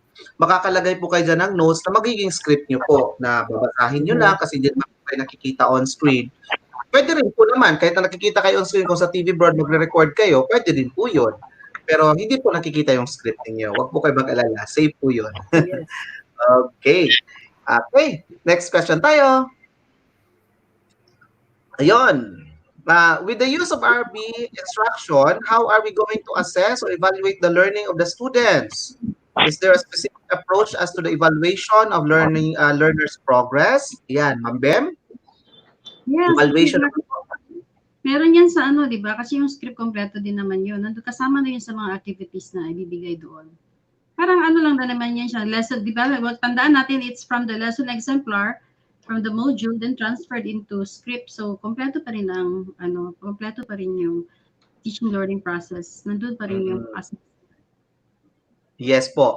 Pero siguro ang kanilang ano din na ano ma'am no, baka matanong din, maihabol na patanong na paano kukunin itong mga result ng kanilang activities. Of course, yan po ay sa retrieval scheme na po ng inyong mga respective schools, yung strategy nyo kung paano naman kukunin yung mga worksheets ng mga bata. Ayan. Okay? Diba, na yung paano pag-feedback, yung paano pag-retrieve, paano pag-kuha, schedule po tayo na gagawin. Ayun po. Okay. Thank you so much, Ma'am Bem. Si Ma'am Jerica ay nawawala na naman po. So, antayin lang po natin makapasok. Ayan. If possible, ayun. Start tayo. Ayun. If possible po, we will have the submission of exemplars. Ito naman sa lesson exemplar po ito. Lesson exemplar po, Ma'am Bem. Ayan. Submission po ng lesson exemplar kasi parang naano po sila kung kailan talaga magsusimite ng output. So, Ma'am Bem. Di ba may binigay na link para sa kung saan i-submit ang lahat ng mga outputs? So, yes po, ma'am. Afternoon, right after the training, sana mabigay na. Especially now that the region is asking for, kaya we are now having actually our meeting also in the CID. Multitasking tayo ngayon, kaharap ko rin ang Google Meet meeting ng CID. Kasi hinihingi na ngayon ng region ang mga locally developed material. So, ano nyo na, ipasa nyo na kaagad, baka magamit natin yan din para sa region. Yes. Opo. Yun. So, we're encouraging all our teacher participants kung ready na po ninyong isumite at talagang okay na po yan, then you may start submitting na po your lesson exemplars. Ayan po. Kasi nga po, tulad ng nasabi namin kanina, ngayon po ay nasa bayanihan system po tayo. Natulong-tulong po tayo with the developed learning materials po ng bawat division sa buong Region 11 ay nagtutulong-tulong po. That was announced during our meeting with ARD and all the chiefs po ng Region 11 kasi po we need to address the gap para mas mapabilis po yung ating delivery ng ating mga developed learning module. Ayan. Ito, meron nakapost dito. Ano ba to? Nice. From Theb Azeli Bacalso. Nice. But this RBI will cater auditory learners. That's the reason why blended learning is very important, especially in the lower grades, that they need to see how this greedy animal looks like. Okay, parang ano naman po tong kay Mama Bacalso, ano, Ma'am Bem, concerned din po siya sa iba pang types of learners. Kasi, Meron din of naman course, RBI po daw tayo sa auditory. So, Ma'am Bem, ano po ang maaari niyong ma-enlighten para sa Kaya yung nga meron preparation? tayong mga different modalities. Thank you, June. Kaya nga meron tayong mga different modalities na pinisan kanina because malalaman natin ngayon kung ano ang gusto ng mga estudyante or mga parents na appropriate para sa learner na yon, lalo sa kanyang lugar. So itong RBI para ito sa mga remote areas which is marami naman tayo, 'di ba, mga target learners na hindi maabot. Kaya mas sariling implementation natin, hindi maabot ng mga modules, hindi maabot ng mga teachers sa paghatid ng mga modules kaya nahirapan sila. So RBI could be a good initiative, a response for this. Ayun. Thank you so much, Ma'am Bem, sa paglilinaw po. Okay, Sir Tai, do we have other questions pa? Mula sa ating mga live comments and live feeds. Ayan, nawala naman si Ma'am Je. Okay. So, wala na akong nakitang ginashow sa atin ng ating controller. Mukhang wala ng katanungan. Ayan. Meron pa. Ayan! Kudos to the radio broadcast team. Excellent. Thank you so much. Ayan. From mapabati na lang. Sige, Sir Tai, baka meron pa. At least we still have about 3 minutes bago tayo mag-diskusyon pa ng iba. Okay? Ayan. Ayun. Ito, Tagalog na talaga. Tagalog, Ma'am Liz Megs. Aming pagbati. Napakagaling, napakahusay po ninyong lahat. Ayun. So, clap-clap tayo dyan. Siguro virtually. Clap-clap. Yay! Thank you po. Meron din pabati from Lanisan to Kero Damaso. Ma'am Che, mababasa niyo po ba dyan? Go ahead po. Mabasa Yes niyo ba, po. Ma'am? Mabasa niyo, Ma'am, yung komento? Yes po. Thank you. Pakibasa, Ma'am? Congrats, sir. Okay, so yung amigo si Brian Bangkin. Hello, Sir Bry. So proud of you. Yes, kasama talaga gabi na kami umuwi ni Sir Brian. Walang tulugan po. Para lang po maihatid sa inyo yung paano po mag-broadcast. Sana po may natutunan kayo. Ayun, si Sir Mac Virgo Flores naman, watching daw from Daniel M. Perez, Central Elementary School, Med Center. Saan ba ito, Ma'am? Bunawan po, I think. Ayan, thank you so much, sir, for watching. Ito naman, Ma'am si Chon, mababasa niyo po ba? Kindly read from Mary Ann Canoy Mag-aso. Yes, sir. Bravo to our speakers. We have learned many things. Thanks. Wow, thank you sa positive responses. Thank you. Okay. Meron pa, sir? Ayun. I think wala na. Wala na ba? Okay. So, yun. Ayun, salamat po sa lahat ng pabati, sa lahat ng bumati po sa atin. Sa nagawa po nating RBI ngayon. Ayan, talagang punong-puno po ng kaalaman at ibahagi ng ating mga resource speakers sa umaga. Ayun. So, Ma'am, unahin ko na si Ma'am Che para at least siya kasi yung last speaker. So, siya ang unahin ko ngayon para magbigay ng short message po para sa ating mga teacher participants. Go ahead, Ma'am. Okay. Yes. Maraming salamat po sa inyong pakikinig po sa aming mga topics ngayon.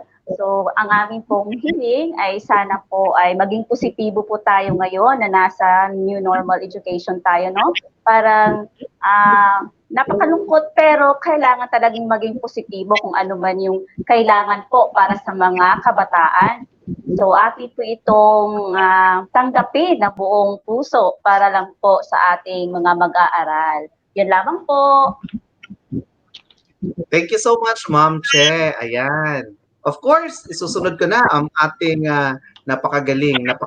Ako talaga saludo ako sa pag ano ni Ma'am kanina, lalo na yung pagbibigay buhay niya sa tunog ng aso. Ang galing ni Ma'am, ha? Ma'am Joanna May Sichon. Ma'am Jo, go ahead po. Thank you po, Sir Drew. Natawa ako dun sa pagbibigay buhay ng aso. Hindi ba halata parang hinihika ako? Well, anyways, muli, we would like to thank all our fellow teachers, our bosses, for giving giving us this chance. Ma'am Bembe, thank you so much for giving us this chance to showcase also what we have learned for the past trainings.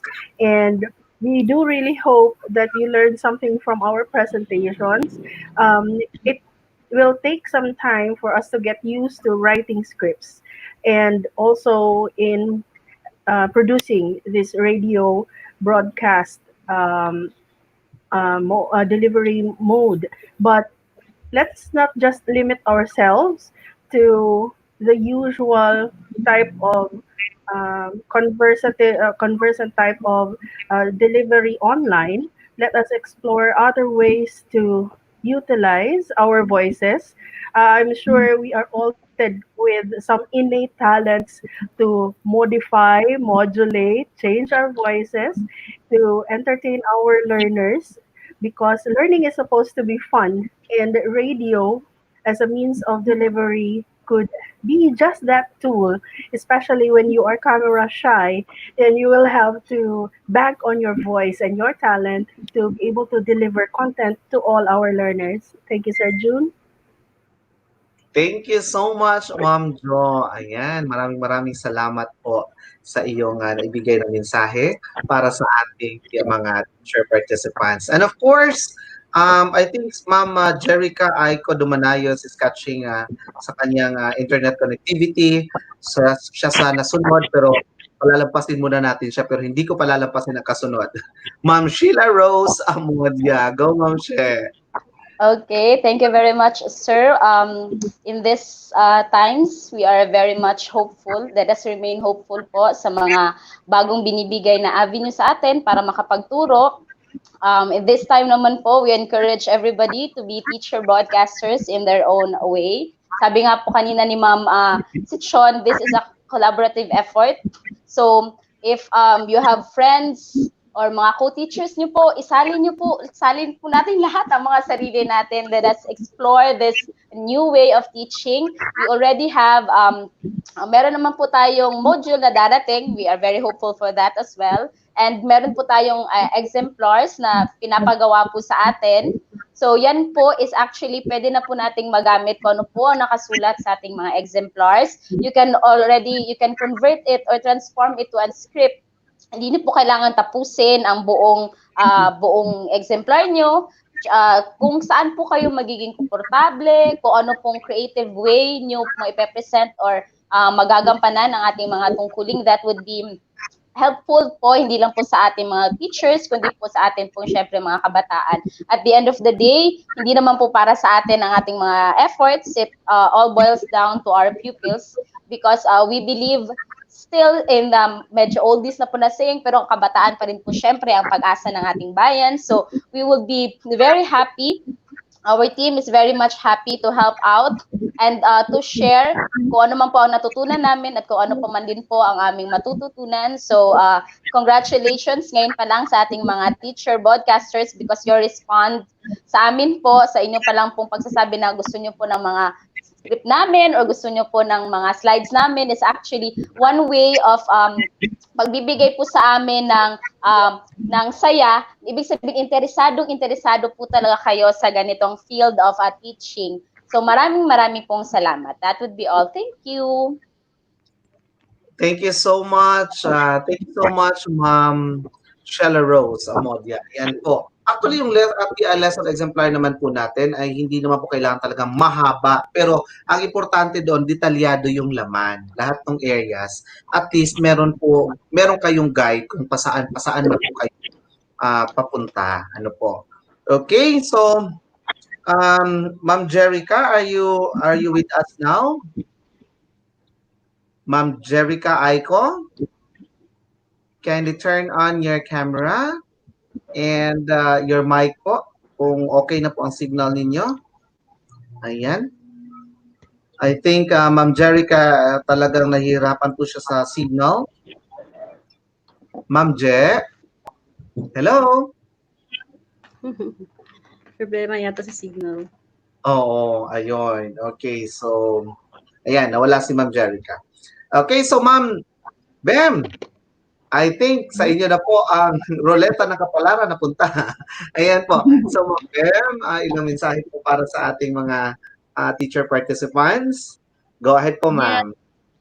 Yes, thank you so much. Thank you so much to all the listeners for being kahit di namin kayo nakikita, sigurado ako nandiyan pa rin kayo hanggang ngayon. And in this new normal, you're again up for another challenge, and that is to explore the road less traveled. Yung magiging teacher, broadcaster na naman kayo. So another field to wherein you'll be able to explore to enhance your talents as teacher broadcasters. So para sa bata, gagawin natin yung lahat. And I would also like to take this opportunity to thank the RB team. Maraming salamat talaga sa inyong lahat, especially those or mga speakers natin kasi nga in so short a time, we were able to provide this outputs for our session today. Salamat talaga. Hindi basta-basta ang ginawa natin mga sacrifices just to make this session possible. So salamat sa inyong lahat. Salamat din kay June. June, kasama ka dito, di ba? Yes Mayroon pa po. tayong mga hamon na haharapin, and with the help of everyone, with the cooperation of everyone, we know that everything will be possible because all of these things will be for the greater glory of God. So to God be the glory. Using our talents, di ba? For the greater glory of God. So thank you so much. Thank you so much, Ma'am Bem. Ayan, si Ma'am Jo na nawala na. Andiyan pa ba si Ma'am Jo? Ma'am Jo, are you with us? Ayun. Maraming salamat, Ma'am Bem, for that message to our teacher participants. And of course, we would like to recognize also para naman po sa ating RBI Filipino, ang ating coach at the same time ang ating ano din po, ang counterpart ni Ma'am Bem sa Filipino. We would like to recognize also Sir Peter A. Mijares. Siya din po yung ating taga-push talaga. Sali kayo dito, wag po tayo, gawin niyo to, kaya ganyan. So, partner po yan sa Ma'am Bem with that, of course, with the English and Filipino para po magawa namin yung bahagi namin sa ating RBI. Ayan po. At saka TVBI na rin kasi ang pagkakaalam ko na nag-group na tayo. Ayun. Okay. So maraming salamat. Pero wag po muna kayong umalis sa screen natin, mga moms. Mayroon lamang akong ilang paalala para sa ating mga teacher participants. Samahan niyo po ako sa ating signature bye-bye pagkatapos po ng ilang paalala. Ano po? Okay? So sa lahat po ng ating mga teacher participants, once again, thank you so much for being with us. And of course, thank you so much also for responding and for giving us very good mga nagbibigay sa amin ng encouragements, nagbibigay sa amin ng mga yung congratulations, thank you, mga congratulatory messages, thank you so much po.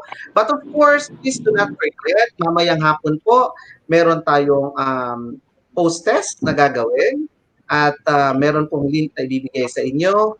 And please be reminded as well na mamaya din po ibibigay namin yung survey link ninyo para po sa session or sa third day session natin sa ating itong 3 days nga po natin na division rollout on a learning management system. Ano po?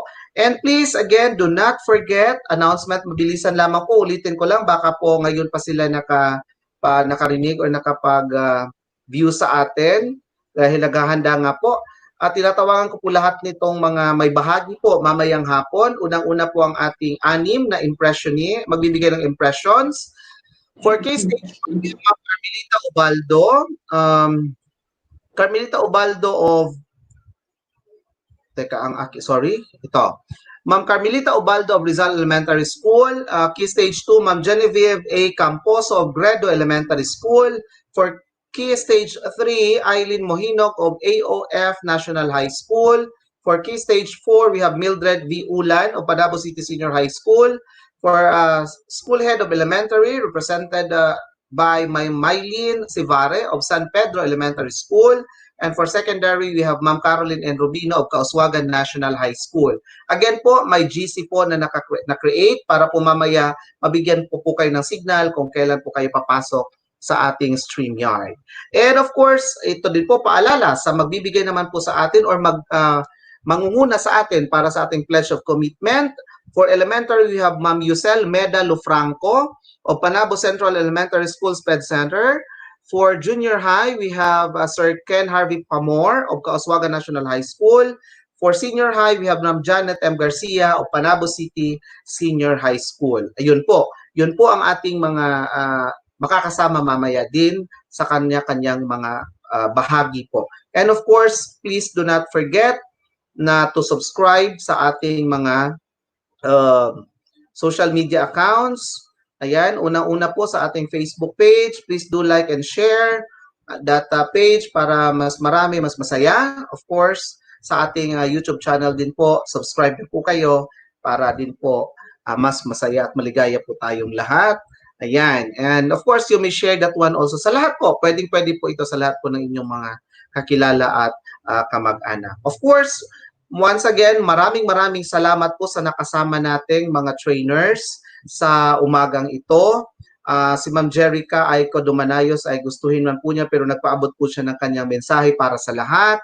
Dahil nga po nagkakaroon siya ng trouble sa kanyang connection. Gayunpaman, nagmensahe po siya sa atin ng maraming salamat po sa nakinig at sa sumubaybay po sa kanyang bahagi at sa lahat ng bahagi ng RBI session. Thank you so much po at saka pagpalain po daw kayo at ingat po kayo kung saan naman po daw kayo ngayon according to Ma'am Jerica Aiko Dumanayos. Thank you so much Ma'am J also for sharing your knowledge to us. And of course, thank you so much din to Ma'am Sheila Rosa Modya, Ma'am Joanna Mesichon, and Ma'am Sherilyn Balbacal, and of course, to our RBI head ng ating mga resource speakers, our education program supervisor, Ma'am Maria Perpetua Angelita G. Suelto. Thank you so much po. Ayan, so naibigay ko na ang lahat ng paalala sa ating mga teacher participants. And please, mamaya po, nasa live pa rin po tayo, plenary pa rin po tayo ha. Live na live po tayo sa ating Facebook page at saka sa ating YouTube channel po. Okay? And mamaya pa rin po ipopost na namin, ipo-flash na namin yung attendance kasi nga po meron pang inaayos doon na bahagi. Okay? So maraming salamat. And of course, sa aming StreamYard Director and Controller, thank you so much to Sir Tyron Dohali. And to our training managers, we have Sir Neil Michael Diasis, and to our assistant training manager, Ma'am Joanny Aguilar. Thank you so much po. Okay, so eto na. Ayan, sinamahan nyo na ako on screen ulit. Tayo ay 4 na lamang. At Ma'am Sheila, Ma'am Che, and Ma'am Bem, dito na po. Tayo ay magkakaroon na ng countdown para po sa ating bye-bye na ating signature, yung bye-bye natin. Magka-countdown na tayo at samahan niyo po ako. Huwag kang mag-alala, Ma'am Chef. Ito ay on the spot. Oo. On the spot po na counting. On the spot. Okay. Yes. Okay. Sisimulan na natin ang counting in 5. Ayan. Show your hands na kasi magbibilang na tayo. 5, 4, 3, 2, 1. Bye-bye! Happy lunch, everyone! Innovation, integration, industry-based learning, inspiration. This is the division of Panabo City, the forefront of eradicating illiteracy.